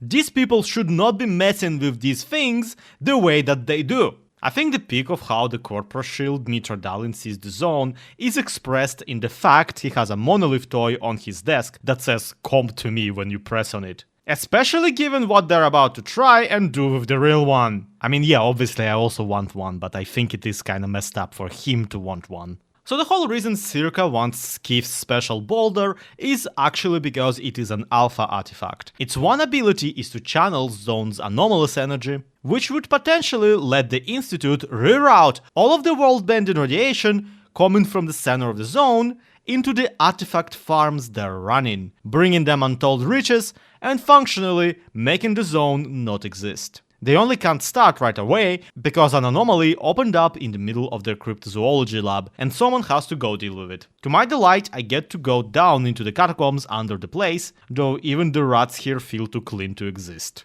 Passing by, I catch a glimpse at a burr patrolling the hangar where the portal anomaly is located. Unfortunately, before we can get there, we'll have to go through the whole portal-style test course where they're testing you for Zona Wypróbowań, whatever that is. The rooms drag you through an anomaly course, into a bloodsucker duel, toxic gas valves to pull, and voila, I can perform the space colonoscopy to reach the other side of the portal. And who should I meet there but Herman, from way back in the beginning of the game. He's only here to drop more exposition on the topic of the Alpha artifact, and the so-called Second Caribbean experiment that led to its creation, as well as to the explodification of Skif's house. He's actually polite enough to teleport me back to the S.T.A.L.K.E.R, at least after a couple jump scares. I like this bit because you get to strangle Dmitro Dalin, but unfortunately, Korshunov interrupts the fun to tell you that the second Caribbean was actually sabotaged, and that the blow-uppage of the Skif was actually an accident, and here's the thing. None of it is reason enough to drag the monolith projector all the way from the power plant. Surely there is a better way to check if the alpha artifact is legit, instead of just plugging it into the scariest X-Lab device you can find. Especially since they now want me to go down there and make a wish. So does this installation really grant wishes? Well, it can show anyone exactly what they wish to see. A customized illusion of happiness. It's one of its built-in functions. It can show what anyone wish to see. A customized happiness. But we're both adults, you and I. Customized happiness. It's one of built-in functions. We actually get to take a ride on the old Nether portal a couple of times, reliving the alternative endings from the original Stalker Shadow of Chernobyl. But finally, it's Skif's turn, and well, he just asks for it all to end. So, short game, but I guess I had fun? Just kidding, there's like 20 more hours to this, let's go. So when Skif wishes for it all to end, Dalin and Korshunov admit that they just lured him there to kill, and unleash a small army of wardens to execute him. The sheer number of troops make it pretty difficult to survive through, so my suit helps a lot here. But just when I'm chomping at the bit, eager to shoot down the whole institute, the whole mess turns out to be a hallucination. Wish Granter is still just an illusion emitter, so I shouldn't be surprised, but I absolutely wouldn't put it past these two to just off me right here anyway. In a roundabout way, this whole sequence implies that Skif's happiest possible state is killing members of the Ward. And lucky for him, we got a lot of that coming, so he's in good company, you'll see. At this point, the actual leader of Circa, Agatha, wants to see me, and I gotta admit, I have no idea who this is. She never shows up again in this playthrough, but she does steal one of Hammond's cigarettes, so her contribution to the plot is invaluable. That's when Strider phones in to tell me very loudly that his troops are ready to stop the Ward from whatever it is they're planning. Luckily, the lady just sends me down there to talk them out of it. Talk them out of it, she says, to a guy with 900 armor-piercing bullets in his inventory. So I go down into the basement, where the Noontiders are already face to face with the Ward fighters, and I talk the Ward fighters out of being alive at all. Unfortunately, despite our best efforts, Strider and I fail to prevent the Toughening, and Dmitro Dalin successfully reactivates the Project X network, spreading the monolith's Ward across the zone and reactivating the sleeper agent program in the Noontiders' heads. Forcing Strider to get up, unplug my alpha artifact from the Circa router, and leave on monolith business. For some reason, someone sends me 11,000 coupons for this. From here on, the Institute is consumed in absolute chaos, which is very cathartic to see, truth be told. I just start running and refuse to stop until I finally reach the exit and Richter. To his delight, the zone hasn't perished, but the sightseeing is then interrupted by a squad of Noontiders. Or rather, Monolithians. In a cutscene, Skif even gets to kill a guy using a rearview mirror, adding tetanus to his wide arsenal. It's quite tragic to see the two stalkers realize that one of the attackers was Horse, the peaceful and helpful mechanic from the Noontide base. Everything is very sad right now. But not according to S.T.A.L.K.E.R! Hey, Wardens! Knock, knock! What's that loud noise, huh? Did you hear that? I think it's the zone. It's hammering nails. In your coffins! Meanwhile, despite everything, the zone is still there. Just look at it. There's even a chimera right in this fucking tunnel! Ah! The one survivor in the Noontider camp is Professor Lodechka, though he already ran out to Quiet Salt camp, where he's being tortured by some mercenaries. They were going to waterboard him, by the way, as if that would work against a man whose name literally means boat. Professor thinks I should be able to get back into the Noontide shelter and at least disable the source of the monolithizing signal, though that wouldn't help to reconvert the victims. The place is already abandoned save for the one bloodsucker who I guess they kept as a pet until now. With the emitter from the device, I meet Lodechka in his bunker, the whole time being bombarded with SOS signals from basically every location ever. Apparently S.T.A.L.K.E.R was the one supplying these emitters, so he could have been supplying them to Faust too. But now he wants my one for some reason. Meanwhile, a side activity is available in Zalicia, which is sure one way to put it, because the side activity is that the whole village is getting completely massacred. I come to help and I gotta admit, the monolith grunts are a bit more durable than the wooden bunch, thanks in part to their stronger helmets. This almost makes combat all the more satisfying, because my gun just happens to make can opener noises.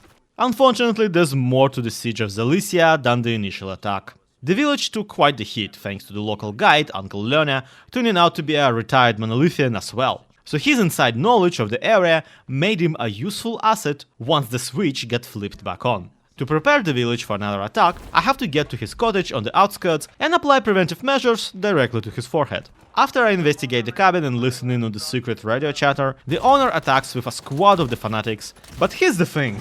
While running here from the village, I managed to get 2 bloodsuckers to follow me, completely by accident mind you.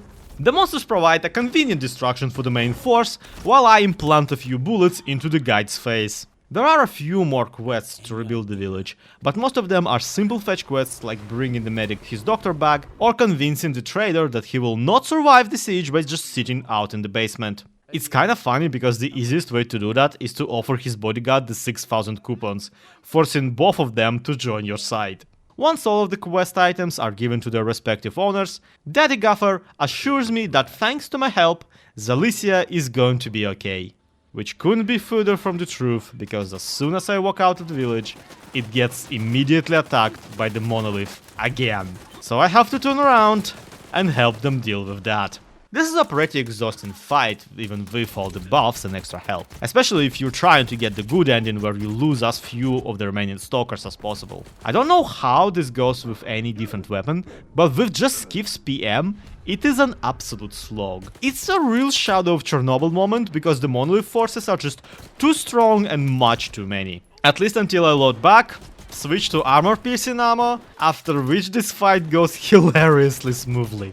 It's nice to see Gaffer all happy and hopeful, but I am concerned that this means I'll have to just live in the armor-piercing rounds now. Better make sure I splurge on the good bullets every opportunity I get. Also in this cutscene, when everyone gathers to celebrate, I don't see Hamster in the crowd, so I guess they just hanged him out back or something. At least Lance the mechanic is going to pull through, thanks to whatever wizardry Mikolajich did on him. Though no one expected him to recover to this degree, where he's straight up standing upright, despite half of his leg still missing.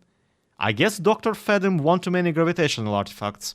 Now onto the sphere to liberate the lesser zone for good. Storming the Pondering Orb is actually more chill than the last time I've been here. For one, the monolith have no snipers on the towers. And for two, I got armor-piercing ammo now.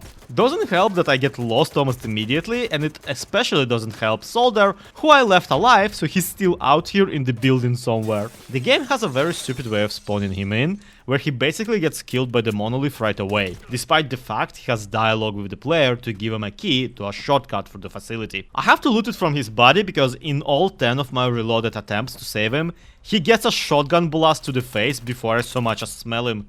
If only he cleaned his PM more often. Maybe he'd do better against the invaders. Another cool moment here is that in the final shootout, there is a soldier wearing a green uniform amongst the monolith. That's actually Suhin, the one guy who's basically undercover this entire time. You can't pick up his PDA and see that Faust has contacted him recently. For some reason, when I pull out the transmitter from the sphere, my character decides to do a 360 no-scope turn. Just showing off, I guess. I catch up with the rest of the Spark in the general Rostock area, where they're loading something out of a train car. I like how, because of how many people got killed in the Circa incident, Skif righteously smashes the emitter against the ground, as if there's not a second one exactly like it in his backpack. This is when S.T.A.L.K.E.R tells you his whole backstory from between the games, how he came to in the scientist bunker of the original Spark squad, and since then the Ward completely eliminated their group when taking over their base at the chemical plant. I really like his caffeinated theater kid energy. It certainly conveys a man who had his brain scrambled on 3 different occasions. You even get to ask Star if he's always like this, and Star's like, yep. Unfortunately, this is the part of the game that I like to call walking the fuck around. Since the monolith forces are not exactly the most imaginative bunch, their next plan is to use the Duga antenna station to create a new brain scorcher. None of them apparently can find the one lever to flip the old one on. Naturally, the world wants to prevent that, and so does the Spark. Trouble is, there is not really a stalker base I can fast travel to or from in the general Duga area, where this part of the story takes place. So I have to hoof it on foot to the meeting spot. Of course, in a lot of ways the travel time is a prompt to get involved with some side activities on your way there. The developers populated the zone with many smaller points of interest, so no matter which way you take, you are destined to bump into one thing or another. For example, on my way, I stumble into this tunnel filled with snorks that like to die in an anomaly. There's a locked blast door on the way out of it, so I look around and find a PDA that hints at where I can find a lever to throw the door open to find the extra special stash. And inside it I find Glutton, a beautiful fusion of a tank machine gun and a regular machine gun, with extended ammo capacity and a crate of ammo for it. What a find it would be. Too bad it's not a Makarov pistol. Eventually I make my way to the Promin factory, where they got another Project X lab hidden away under an anomaly. This is actually a really cool moment where you collect voice logs from someone dispatched to gather and destroy all data within the facility on behalf of the X project. But the entire time you also keep hearing their voice echo through the lab. The moment you pick up on the fact that the lines you hear in the catacombs are the same ones from the recordings you've picked up, you know shit has hit the fan. Except this is like the third or fourth time in the game you meet a Bayoon cat, so the novelty has worn off a little. Also, if there's a Bayoon cat living in here, why are there so many jumping mice around? But then you walk out and surprise bitch, it is a Bayoon cat! And it's fighting a Burer! And so are you, by the way, good luck fighting a Burer, idiot! Against my better judgment, I plug the control emitter into the big emitting machine in the basement and watch the pretty colors, while Scar phones in and tells me to get my ass down to the even bigger antennas around 1 extra kilometer away from here. Look, this whole game is a non-stop leg day, but the Duga part is even worse. On our next meetup, Scar talks to me like someone clearly planning to commit war crimes, but I play along, in part because I also plan to commit war crimes. My task in the meantime will be to break into the monolith control center from the catacombs and take out Faust himself. I know, short game, don't mind that only half of the map has been explored. Despite what you'd expect, Skif's custom is doing great in these catacombs. Clearly they've already spent all their best on storming Zalicia, because these guys here are whack. Why is this hunk of metal still viable? It is literally the gun you start the game with. Once I pull the lever and secure Duga as a giant ward incinerator, the gang tells me that the monolith headquarters is just further down the corridor, so I have a perfect opportunity to explode Faust. I barge in, blow up their favorite nightlight, and then shoot down Faust rather easily, even for someone who isn't wearing body armor or a helmet. That's when I'm told that Faust is right outside, despite me having killed him. Through this fight, somehow Faust appears as different monolith soldiers, even 2 or 3 at a time, meaning that it's pretty pointless to keep killing him and that there's shenanigans afoot. Best we can figure is to ask Professor S.T.A.L.K.E.R about it over at Malachite Institute. And that's another full kilometer away from where I'm at. God damn it!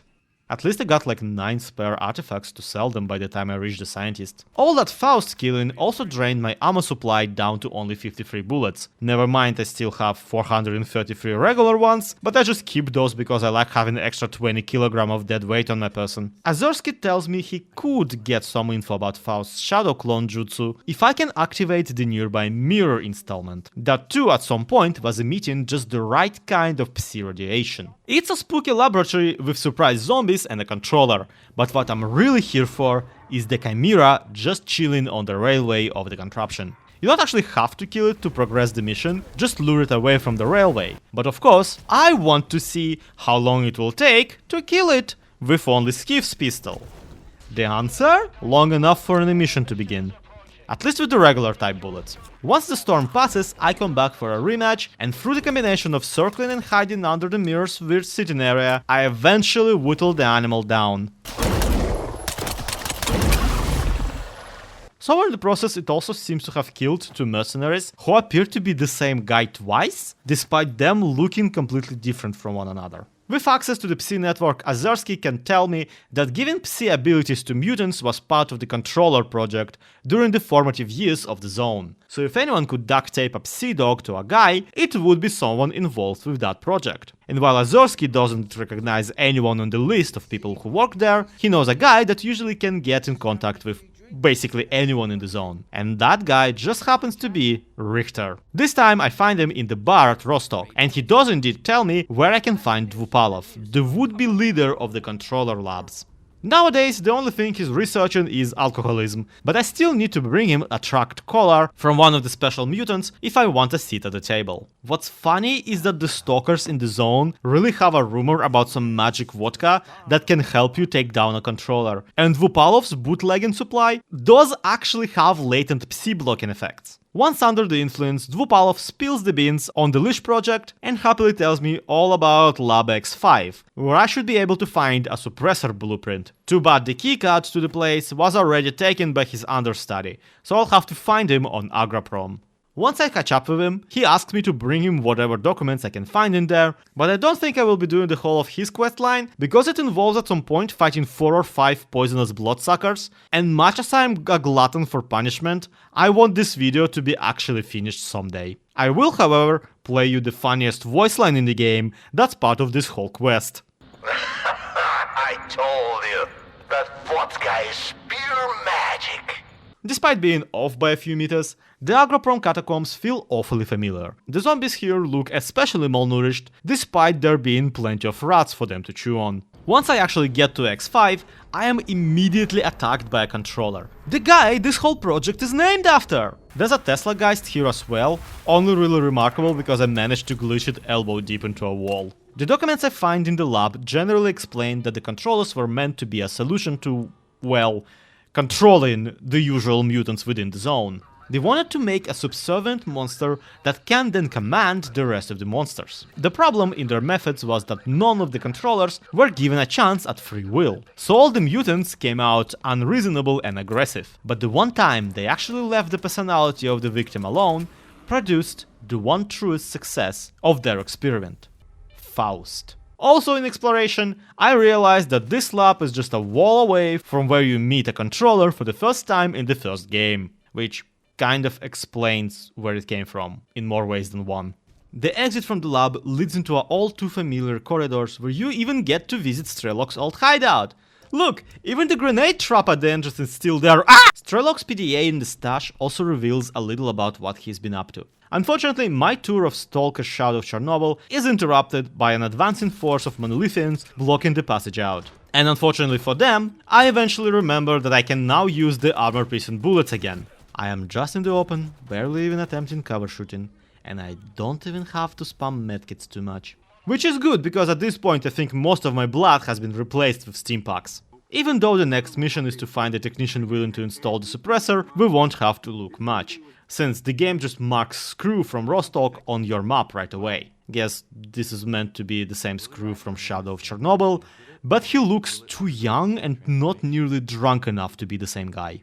Also, at some point, I apparently picked up the Veles detector, and for the life of me I have no idea where. With my head firmly protected from Faust Station, Star tells me to meet him back at the Duga antennas, which is 2.7 kilometers away. Yeah, okay, fine. The trip would probably go faster if I wasn't bringing with me 600 armor-piercing bullets. At this point, Monolith is getting real close to overclocking the Duga antennas and transforming it into a brain scorcher big enough to zombify the whole zone. The WOD is here to stop them, but so is the S.T.A.L.K.E.R, who are hoping to take advantage of the situation. While the ground troops ground up the other troops, I am tasked with taking the fire escape tunnel into the control center and temporarily shutting down the thing by overloading the system. And then taking out Faust mano a mano, because of cloning abilities. The tunnel is naturally filled with mutants, so I just avoid any combat because S.T.A.L.K.E.R 2 monsters are bullet sponges. Once in the control center, I actually have to double check that the difficulty is still on normal, despite not having touched it the entire time. A lot of the grunts here go down in one shot, and one doesn't even notice me sneaking around, despite borderline no clipping into my character model. I overload the antennas, move into a different building where the fanatics are having their sermons, and just about catch Faust running out of the room. The Alpha artifact is sitting right there, transmitting, but I don't get an option to snatch it, nor does it react to being shot. This does not feel intentional, and with how important the stupid rock has been up until now, it feels weird to just leave it here. I guess if Skif and Strider together couldn't pull it from the plug before, there's no point in even trying to do that alone, but still. Anyway, this is where we enter the rooftop boss fight with Faust, and I gotta admit, it's pretty epic, even despite me using the worst gun available. The fight starts with you having to clear out the psi emitters spread across the roof, but this phase takes so little time it barely feels worth mentioning. Much worse is the next bit, where I need to destroy the one emitter attached to Faust's hip, which helpfully changes color the less health it got left. The entire time Faust also keeps spawning monolith followers that look exactly like him, despite in theory the prototype I installed in the suit working to prevent it. I try to ignore the ads as much as I can anyway. The situation is bad as it is because I am essentially playing a tug of war with my health bar. Faust gets to pull it down with his controller face grab, and I then have to reinflate it back with a medkit. The problem also persists where as soon as I drain his lamp into the red, I usually need to reload, giving him ample time to recover and fix up the apparatus. This goes on for quite a while and more deaths than I care to count. But eventually, I finally exhaust the lamp oil and he pulls me into his illusion world, and suddenly we're at the top of the Duga antenna. I almost drop, but he offers me a helping hand. And for once in my life I decide to listen to my therapist and accept help from others, only to be dropped directly off the power lines into my death. Classic. This fucking blunder makes me replay the whole boss battle again. Hilarious, I love it. According to Faust, this whole conversation takes place in what he calls subtle matter, as if this plot is capable of subtlety at all. He asks me when I would like to talk, and I tell him I prefer dusk, and yeah, I'd rather play dusk right now than to do the boss battle again. In his final attempt to sway me to his side, Faust shows the zone the way he sees it, through a network of psi fields and minds. But I still have to explain him that it was common consciousness and not some sentient rock that granted him controller abilities. His belief remains unshaken, but it's fun that you can go full Reddit atheist on his ass. That's when S.T.A.L.K.E.R wakes me up, and I can thankfully confirm that Faust is in fact dead, and I also steal his pet rock necklace for good measure. Unfortunately, S.T.A.L.K.E.R also has died somewhere during the battle, meaning among other things that the trophy Gauss rifle he bragged about is still out there somewhere. What's worse, S.T.A.L.K.E.R now wants us to meet at the Malachite Institute, which is another 1000 meters away from here, with no fast travel options. Come on dude, I was just there! 5 minutes of holding W later, Azursky and S.T.A.L.K.E.R take me to the basement under the institute, and turns out they have a whole X-series laboratory under there as well. There's even another one of the noosphere projectors, and Faust's necklace is the key to activating it. I plug it in and holy shit, it's Zordon from Power Rangers! In all seriousness, the floating head is very clearly basing his behavior on the common consciousness representative from Shadow of Chernobyl. Though he is here despite how in that game there's a glitch that allows you to kill him. The big head actually reveals that despite Strelok disposing of the bodies of the consciousness, that still left their merged minds floating around in the noosphere on the level of subtle matter. And now that we activated a few Wi-Fi routers across the zone, he says they can plug everyone in the zone, nay, the world, into the system as well, merging everybody's minds and making people capable of instant and clear communication, where they can access other people's thoughts and opinions at an instant, and all of this sounds entirely too much like Twitter to actually be worth doing. Thankfully, before I can beat S.T.A.L.K.E.R.'s head against the pavement for even suggesting that this is a good idea, Ward attacks the institute and he has to leave to escort Azursky out of the area. You know, I should probably unplug the necklace key from the console, take it with me. No? Okay. Fighting off the forces of Ward at Malachite has to be the most annoying battle in the entire game. For one, there's a frustrating amount of exoskeleton-clad Ward soldiers here. If you're wondering how many is that, here's a hint.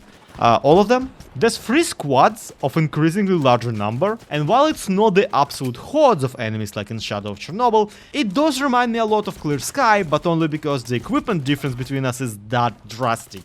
And for 2, of course, the Institute is lost to the WOD anyway. They just take control over it, no matter how you perform in this mission. Despite that though, I can still simply travel into the inside of the Institute using a guide. Everyone here is marked as an enemy, so their prices seem to have gone up, but other than that, the traders remain accessible. At this point, SCAR tells you to go and track down S.T.A.L.K.E.R, which is a tall order when I just finished listening to Richter about how that guy is a legendary stalker who destroyed the original Brain Scorcher, broke into the center of the zone, ended the tyranny of common consciousness, and most importantly, did all of that only using the Makarov pistol for some reason, despite everyone telling him to get a better gun. And come on, SCAR, it's not like tracking down S.T.A.L.K.E.R ever worked out in your favor to begin with. Still, we at least know approximately where his old friend Doctor hangs out. So it's off to the Red Forest for me, and wow, they weren't lying, this forest do be red. There's a really cool stash here, by the way. Cool for more reasons than one. It's marked as a secure stash, which sure is a one word for it. Granted, it is behind a blast door that's also locked by a code. The code to the door is written on the fence posts over the length to the fence leading to the place. But that same exact door is also in Shadow of Chernobyl. And it has the exact same code that opens it, despite that code being never mentioned anywhere in the actual game.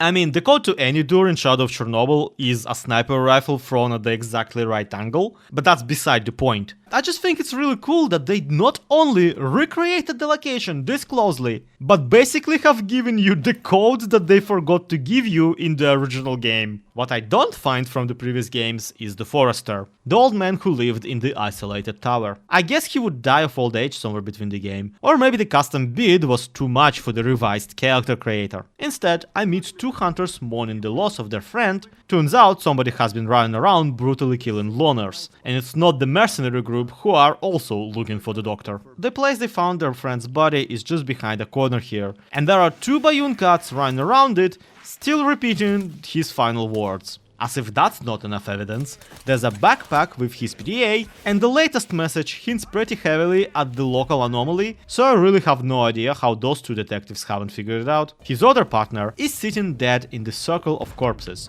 but before ending up here, the guy did encounter the aforementioned mercenaries, so I can maybe ask them if they found anything. Though before I get any more Clear Sky vibes from finding the mercs in a nearby village, they all turn up dead except for one. The survivor is convinced it was the doctor that killed them, which is the dumbest shit ever, unless dementia gives you hella muscle or something. That's when Wolfhound phones in, despite being dead for 3 games now. I'm serious, Wolfhound is the leader of the mercenaries that attack Professor Kruglov when you first visit the Wild Territory in Shadow of Chernobyl. And while the rest of the returning characters in Heart of Chernobyl are kind of like, on whether they should still be alive, I'd argue it is pretty hard to beat Shadow of Chernobyl without taking out Wolfhound during that encounter. He is a hostile NPC not wearing a helmet. You will probably kill him just by accident during the shootout. Luckily, despite me coming to the graveyard to warn the group, the mercs decide I'm coming to help the doctor and open fire. So I follow suit, except this time Wolfhound came wearing a gas mask, so he's a little more difficult to kill. Well, I tried just taking out him without hurting the others, but with how many attackers there are, grabbing the PDA from his corpse proves impossible. I end up meticulously murderizing all of his pawns before finally killing him, which takes patience more than anything. I then try to put his body into one of the graves, but end up somehow disintegrating it out of existence entirely. At least I already grabbed the PDA by then, so I know exactly where the doctor hangs out. And like, yeah, is the giant blurry sphere visible from the map? It's not exactly subtle, should have checked there before probably. In the anomalous dome, I find a whole cottage with electricity and everything, as well as Strider laying on the ground struggling in pain. Fun fact, you can absolutely come here without doing any of the quests leading up to it, and the cottage straight up will not be there, replaced with just a small island of nothing. The doctor comes out to me, and I gotta admit, they got the likeness really spelled on, at least compared to his cutscene appearance. He tells me it was actually Strider running around killing people, specifically to try and lure the doctor out of his hiding. And I stand there befuddled that anyone would confuse a 2-meter tall bodybuilder wearing monolith armor for a hunched over older guy wearing an overcoat. He refuses to talk about S.T.A.L.K.E.R until we first help Strider recover, but thankfully there's a secret monolith hospital not too far away, so we can steal a regenerator device from it. Supposedly, it's a kinda lantern that can heal monolith converts through the hole where their brain used to be. Doctor insists I complete this mission without killing any of the people in the hospital. And little does he know, my left clicking finger is so sore by now, I'd rather die than shoot anyone anyway. Stealth, however, is still optional for this mission, so I just get spotted on the first guard and start running, until I stumble upon the one red lamp they still have plugged into the charging station. If at any point in this bunker any monolithians were hit with bullets, they sure as hell weren't any of mine. Well, turns out, the doctor really does have the magic touch, because by the time I come back, Strider has already recovered enough to attack him, and then effortlessly switches to killing Skif. Thankfully, while they struggle, Doctor performs a quick neck removal on his patient, meaning I actually get to keep my regenerator, since it can't cure a dead guy anyway. The Doctor is quite upset about it, and so am I, because now I have this heavy quest item in my inventory, basically till the end of the game. When I bring up the theory of the subtle mother, Doctor explains that the whole thing was something discovered by Valentin Dalin, VD from the correspondence at the Clear Sky base, and coincidentally, Dmitro Dalin's dad. He theorized that the subtle matter of the noosphere can preserve a reflection of a human consciousness, so a copy, even after their death. Which is really all we need to know to bunk Scar's brilliant plan, because preserving a copy of a guy is not the same as keeping that guy alive. In fact, you would have to kill the guy to do the copy. But Doctor says we can check out if the thing is for real anyway, just for a laugh. There is an X-free lab somewhere near Cordon that can make a cartridge for the subtle mattering. He knows all this, by the way, because he is in fact Dr.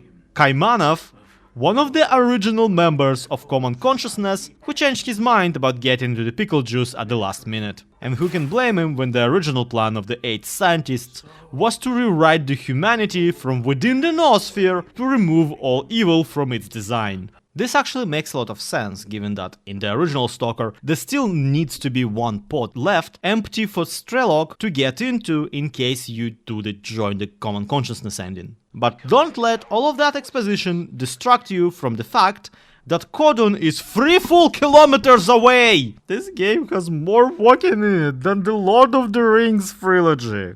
Okay, I do just go to Yaniv and then ask the guide to escort me, but that is extra 3000 coupons, just so I can visit every single base that sells armor piercing rounds. Sidorovich, of course, is still a curmudgeon, so he tells me the barest minimum about the lab we both want to find, before he tells me to bring him a package that got stolen from under him.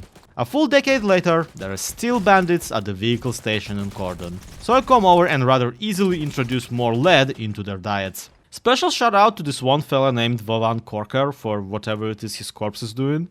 The stolen cargo is actually a digital code cracking device, almost exactly like the one Fang made for the special secret ending of Shadow Chernobyl. Once I get it, Cedar finally opens up and explains that what he actually is looking for here at Cordon is the fucking oasis. A magical area that makes your stresses disappear and instills a unique calmness into your soul. Degtyaryov already found one like that back in Call of Pripyat, but Cedar himself should know full well that another one is nearby at the garbage, since he can give you a quest to clear it out of bandits back in Shadow of Chernobyl. I guess those two just ran out of antidepressants or something. So, long story short, X-Free Lab is somewhere here on Cordon, and we got the decoder for it. The problem is we don't know where to use it. Also, the whole time we're talking, an emission is going on, so the idle volumetrics make it look like Sidorich's basement is blasting caramel dust the entire time. Asking Wolf about the local rumors, he mentions that someone named Dark has been looking for the same laboratory, so I have to find him in a tunnel that used to lead into the Dark Valley in the previous games,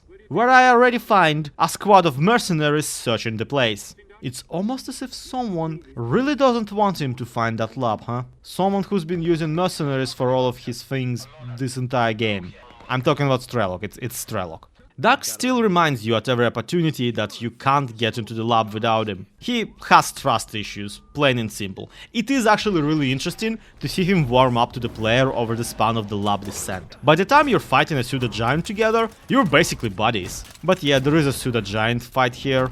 Dark helps you by sniping the creature from the balcony, and there are explosive tanks spread around the area, but I can never time them right to actually accomplish any damage. And Dark doesn't shoot too often either, and as per tradition, every other shot of his lands into me. The mutants of Stalker 2 are already bad enough with how many bullets they can absorb, and the pseudo-giant must have the most health out of all of them. This fight takes a while, and most of my ammo. After that, me and my bro Dark break into the final room, and that's when he absolutely collapses in front of some television sets. Surprise! This whole time, he has been one of the reprogrammed agents from the Stalker program. And those guys want only one thing, and it's disgusting.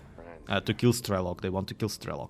So yeah, S.T.A.L.K.E.R. is here, and he made Dark die by using the programming TV sets on him, because the agents of the program cannot survive the second blast of it. Which means S.T.A.L.K.E.R. also should be dying right now, because the whole plot of the first game is that he got programmed to kill S.T.A.L.K.E.R. Nitpicks aside, S.T.A.L.K.E.R. confirms that the Subtle Mother and the Shining Zone are both just illusions made with Psi technology, and even shows me the way upstairs, where climbing out of the lab I find the fucking oasis! A peaceful, happy cottage surrounded by flowering shrubbery, not at all suspicious because of all the corpses showing up on my radar. There's a techno barrel in the back containing a weird Nintendo system cartridge that shuts down the illusion and reveals the previous victim. And really, Scar, if the Shining Zone is real, how come the outhouse doesn't open? Before I leave, S.T.A.L.K.E.R. makes it perfectly clear that if I want the Platinum Trophy S.T.A.L.K.E.R. ending, I will have to side against both Spark and Ward, which is fine by me because I plan on siding against all of them and also against S.T.A.L.K.E.R.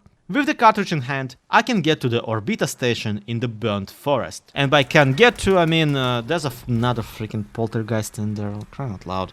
The underground is filled with mutants too, including Burers, who I mostly defeat by putting all their guns onto the top shelf where they can't reach it. I gotta admit, the pseudo-giants may have desensitized me to how hard everyone else is to kill in this game. Once I get the Super Nintendo going, I get into the noosphere tube, and it does indeed plug me into the Subtle Mother, where I meet Strider's ghost. He actually tells me the story of the first moment after the monolith's grasp on him fell down, and how he swore to never again be the puppet of the cruelty system. Which was very touching and impressive, back when I first seen it in one of the trailers for the game, before it even came out. Having received zero useful information, and also very sad now, I break out of my tube only to see Scar and his friends. I tell them I won't let him plug the whole of humanity into Twitter, and he locks me back in the pod for it. You still break out of there in a cutscene, and you can't even make it back to the surface without alerting any of the Sparks guards. I mean, you can. I didn't. Stealth is optional for this mission, I just run.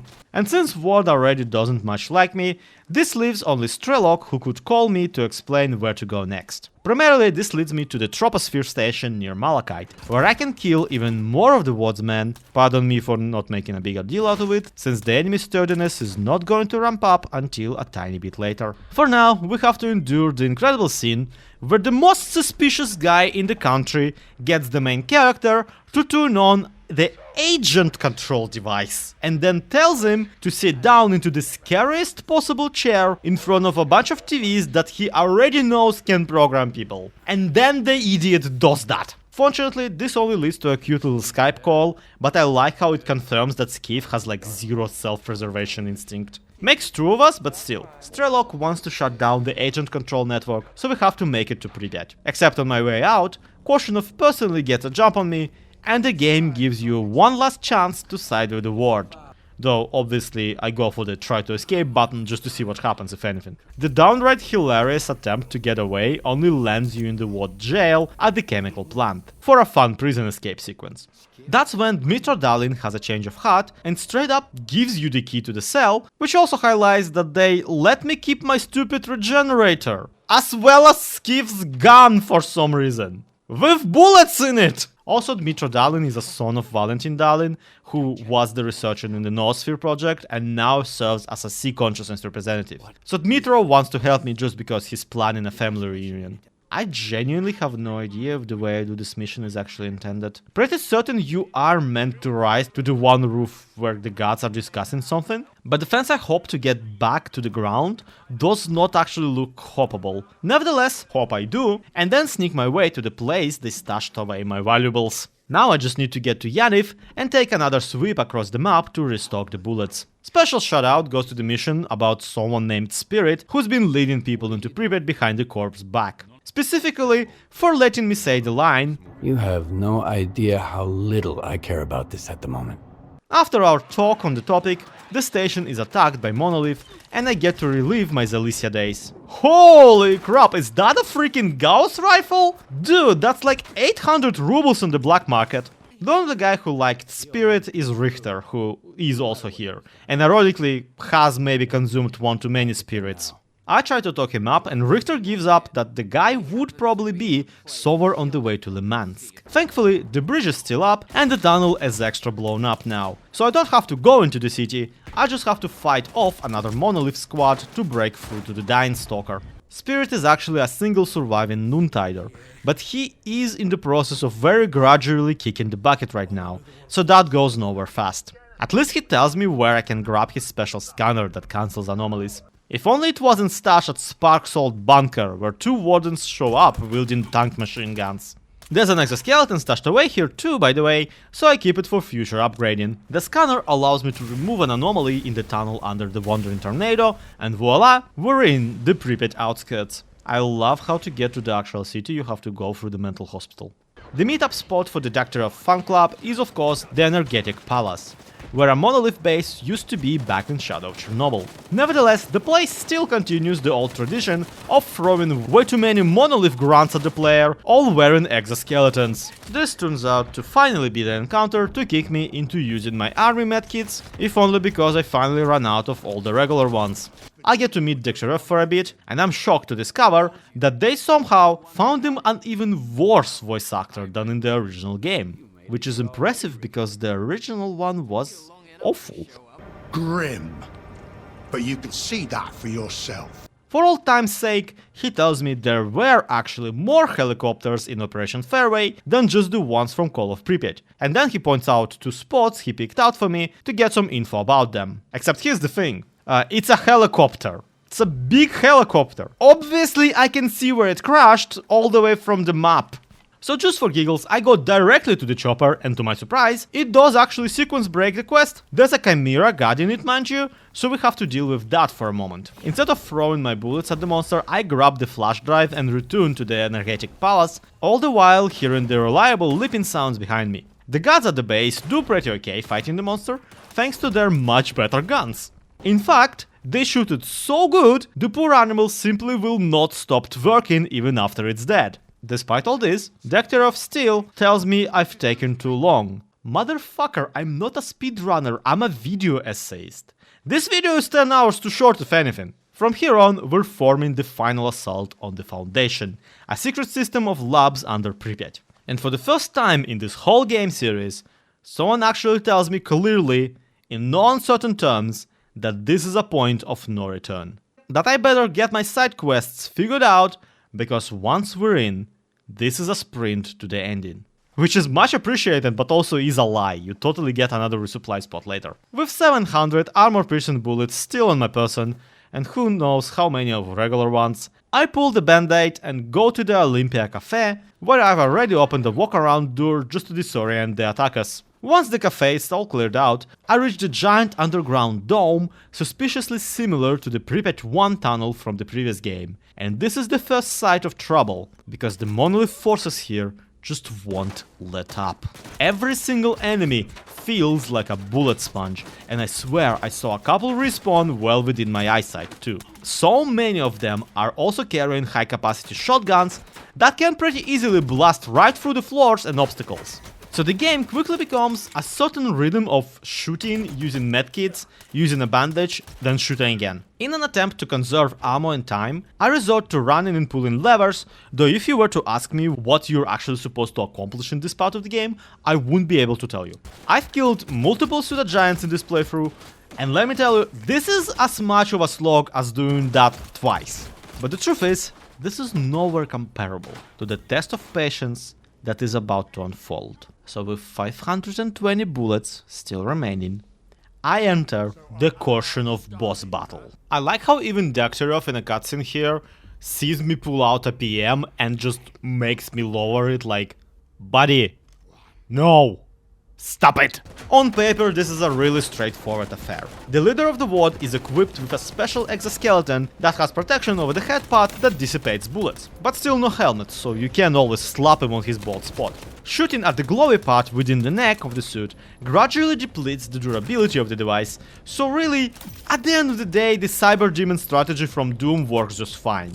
You just shoot at him until he dies. The trick here is that Skif's pistol doesn't actually do that much damage even in the best of times. An enemy wearing an exoskeleton may take up a full clip of regular ammo to headshot point blank, so frequent reloads, medkit usage and bandage application need to constantly interrupt my firing, especially since the man is armed with a tank machine gun with a laser pointer. This is pretty bad already, but there's something I haven't really mentioned before that really drives this fight into a test of patience. The new STALKER game won't let you save while in combat. This means that I can never restart this fight, not from the beginning. Whatever damage I've dealt to Korshunov will be restored as soon as I slip up and get too many bullets into my bloodstream. Which too is only half of the problem, because, need I remind you, this is a STALKER game made by people. So randomly, for some incomprehensible reason, and I can only assume out of sheer confusion,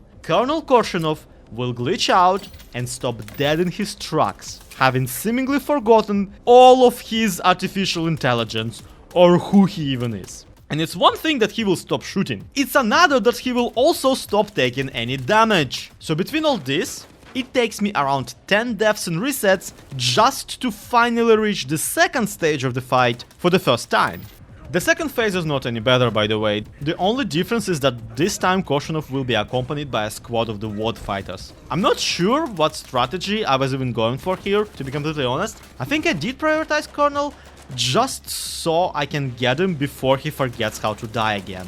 The fight eventually leads to him once again kneeling at one of the big turbines, at which point Degtyaryov tackles him off screen, and finally, we incorporate the WAD's leader. My price for it is this bit where Degtyaryov is wriggling on the ground, and pressing talk next to him just makes him make grunting noises, like a pull string puppet. I entertained myself way too long with this, to be completely honest.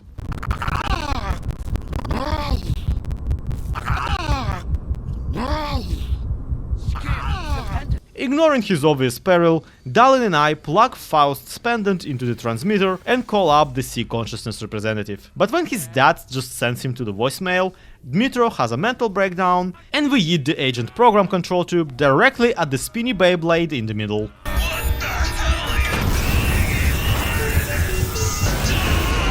That's when we also lay down for a nap, but thankfully Richter and S.T.A.L.K.E.R recover my sorry ass and drag me back to Pripyat hideout. For the record, not only does Degtyaryov supposedly recover before Skif does, he also is already running operations somewhere off screen, while I can barely stand straight. I'm not alone in this, as the whole zone is supposedly turning itself inside out right now, thanks to the major fucking we've just committed across the X-Lab network. But we still have more distractions to sow. It's just before that, S.T.A.L.K.E.R wants me to, I shit you not, assassinate the doctor. I'm glad there's a dialogue option to ask him why, but I could use one that asks him if he's been drinking. The reasoning is pretty simple. The man has been a part of the Common Consciousness project, so at least at one point he must have been fine with the idea of hacking humanity's very fabric and forging it into whatever the fuck he wanted. The doctor knows too much, is capable of too much, and can't be left alive. And unfortunately for him, I really want to have a S.T.A.L.K.E.R boss battle in this video. So I have Richter lead me to the doctor's cottage,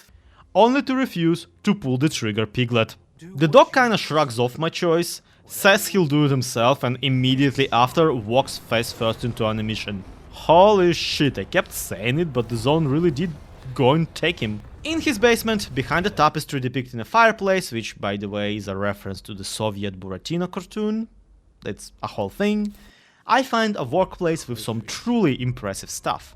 Along with a globe covered in fairy lights, only the one over Ukraine being on, I find multiple documents and a speech written as if to an army of secret spies that were to go off to the mainland and wait for the signal. There's also a cartridge like the one I found in Oasis that we take to our beta station to once again take a ride on the suspicious tube.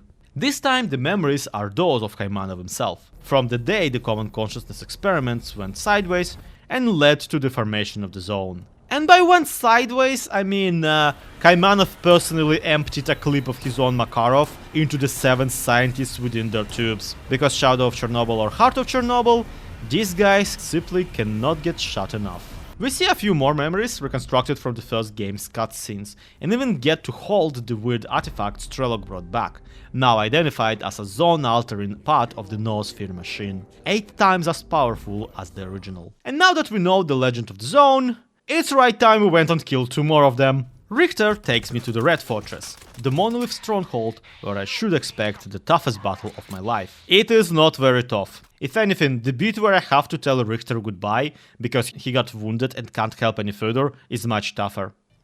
I'll miss you so much, man. Please let this video get many views so I have an excuse to make another one. But before he leaves, we do decide that it's Skif that has to get into the one remaining Noosphere pod that Kaimanov left behind. Feels like we skipped a few logical steps there, but whatever gets the plot going. S.T.A.L.K.E.R is none too happy about me not shooting a defenseless old man in the face, so we'll have to settle our differences through violence. And I guess I understand now why Richter was so adamant about not tagging along, because this boss battle sucks! Essentially, for this fight, S.T.A.L.K.E.R becomes a speedster, and moves quickly between a few set spots spread across the arena, shooting at the player and sometimes throwing grenades. The positions he goes through depend on the player's movement, though he doesn't directly chase you and just tries to get a clear shot at you, despite visibly not having a gun in his hands.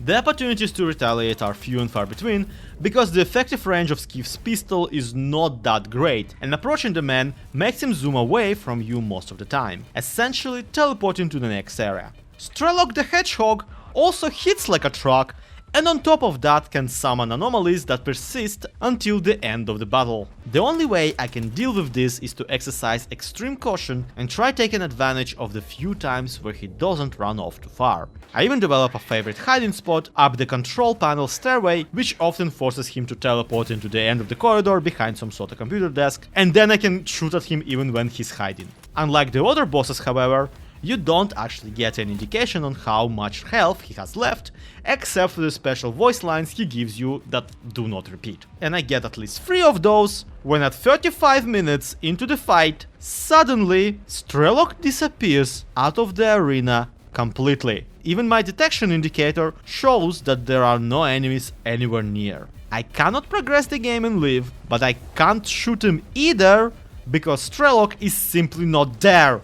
The only thing I can figure out is the guy accidentally ran out of the map. I kid you not, I literally had to shut down the game and go take a nap in real life. I was too morally crushed at that point to even anything at all. Why they made him actually physically run between his interest points instead of straight up teleport between the locations, I have no idea. It's not like he can get damaged while he's doing his super speed run anyway. So obviously the new save system means that I have to load a previous save and do the fight all over again.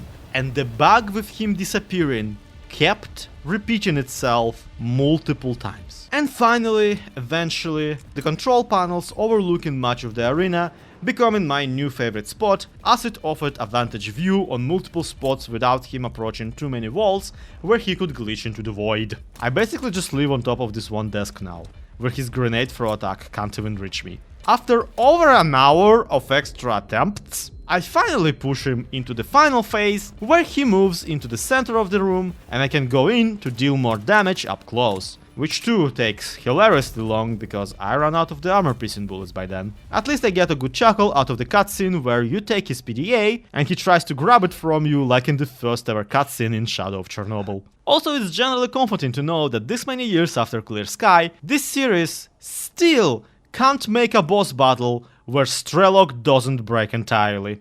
To blow off some steam, I try to position his corpse over the control panel where I was hiding from him, and he gives me this swanky pose where he almost presses some weird button, but doesn't. Classic S.T.A.L.K.E.R. Despite what you might think, this is not quite the end of the game, either. I still have to get my picture taken for the brain scanner entertainment system and fight a whole sludge of monolithians on my way there. Barely any of them are carrying PM ammo at all, so I have to really stretch my supply. Luckily, this next fight barely takes any bullets. We've got S.T.A.L.K.E.R dealt with, we've got Doktorov almost killed, but there's still one Stalker protagonist running around, so it's time we did something about S.K.E.R. We find our best buddy in his favorite TV screen corridor from the final cutscene in Clear Sky, filled with corpses and programming monitors. The drama kid straight up quotes Shakespeare at you, which is understandable since he's just found out that the very memories that served as his motivation for the whole game have actually been implanted into him from a different Stalker, who unlike S.K.E.R actually was a member of S.T.A.L.K.E.R and saw it come to an end. This means he never actually seen the Shining Zone either, and his quest has been all for naught. But does that mean he's going to back down from it? Hell nah! He's in the game about men who can't help themselves. Dmitry Dalin knows it's probably not his dad in the subtle matter, but he needs his approval so much he still plugs in the representative. Gaffer knows he should probably just give the ward all info about Squint to save the rest of the village, but he likes Richter and Richter likes Squint, so he stonewalls the strongest faction in the zone. The Noontiders never saw a zombie revert to a human, but Yashka was their friend.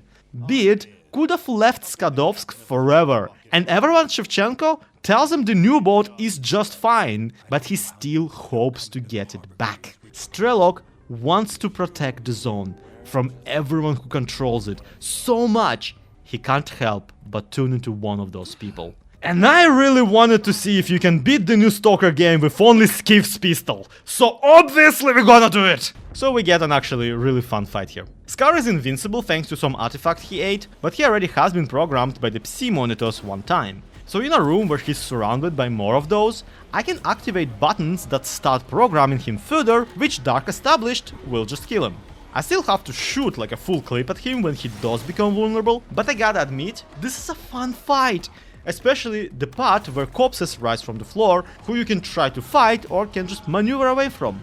Once I fry his brain entirely, S.K.E.R drops on the floor, and on his body I find a unique artifact that I cannot equip, called Altered Toast. It says its properties are only apparent to those who feel pain of others as their own, which explains why S.K.E.R was acting like every single person online who claims to be an empath. In solidarity, I check out my own loaf of fresh bread that I got from Freedom a week ago, and it sure is as fresh as the day I met it.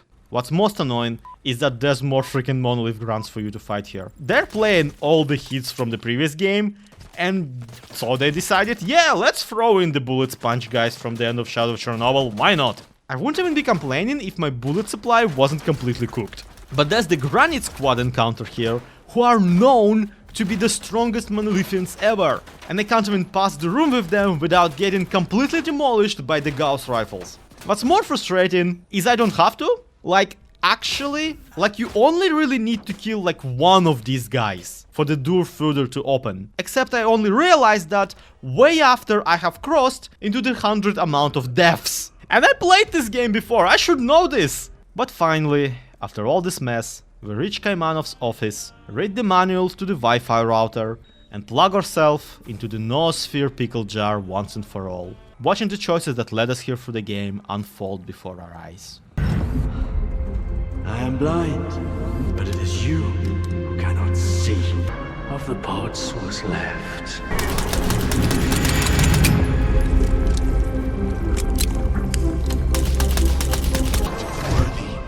And just when you thought that you've reached the secret true ending of the game, by beating the most boss fights, the alpha artifact at Duga blows out and more anomalies begin appearing across the world. The globe model in Doctor's secret basement lights up with energy, as we can assume the zone begins to spread across the world. They wouldn't give Skif a new apartment, and guess what? Now the whole world is his apartment! I honestly like this ending, please don't at me. I feel people feel betrayed by it because they hope that everything will stay the same if Skif is in charge of the zone, or maybe they're just upset because the doctor turns into Faust during the cutscene. So, like, there's an implication that it was Faust manipulating you the whole time. I think it just doesn't add up, personally. The more you think about it, the less sense that makes, because Faust doesn't actually get any of the thing he wanted in this version of the events. And that's ignoring that he is, by now, dead as a doornail. I feel like the developers just really wanted an ambiguous ending to get people talking. And I gotta admit, this makes me wanna talk. Like, at length. Like, there's 3 more paragraphs I've deleted from the script, because what's really important here is not whether Faust has gotten everything he wanted by accident, but the fact that yes, you can beat Stalker 2 with only Skif's pistol! And it's not even that hard! Okay, obviously I've struggled quite a bit in a few spots, but only because I took the route with the most boss battles, so with the most places where the game can blow up. Hell, I actually sought out some of the toughest mutant encounters. But I really wanted this video to be pretty definitive. And it is pretty funny just for how long the weakest gun you get in the beginning of the game remains viable through the story. I even genuinely think that in places using the pistol actually make the scuffed combat system a little bit more enjoyable, though that probably is, you know, the conditioning setting in after 4 of these videos. So once again, I get to thank you for watching one of these videos. It has been way more successful than I anticipated, and I'm super happy to see this many dead game enthusiasts. If you have an idea for a Stalker challenge or any other kind of video game challenge, please let me know down in the comments, like and subscribe, etc. And please remember, if the next video is Cruelty Squad, it's definitely not my fault.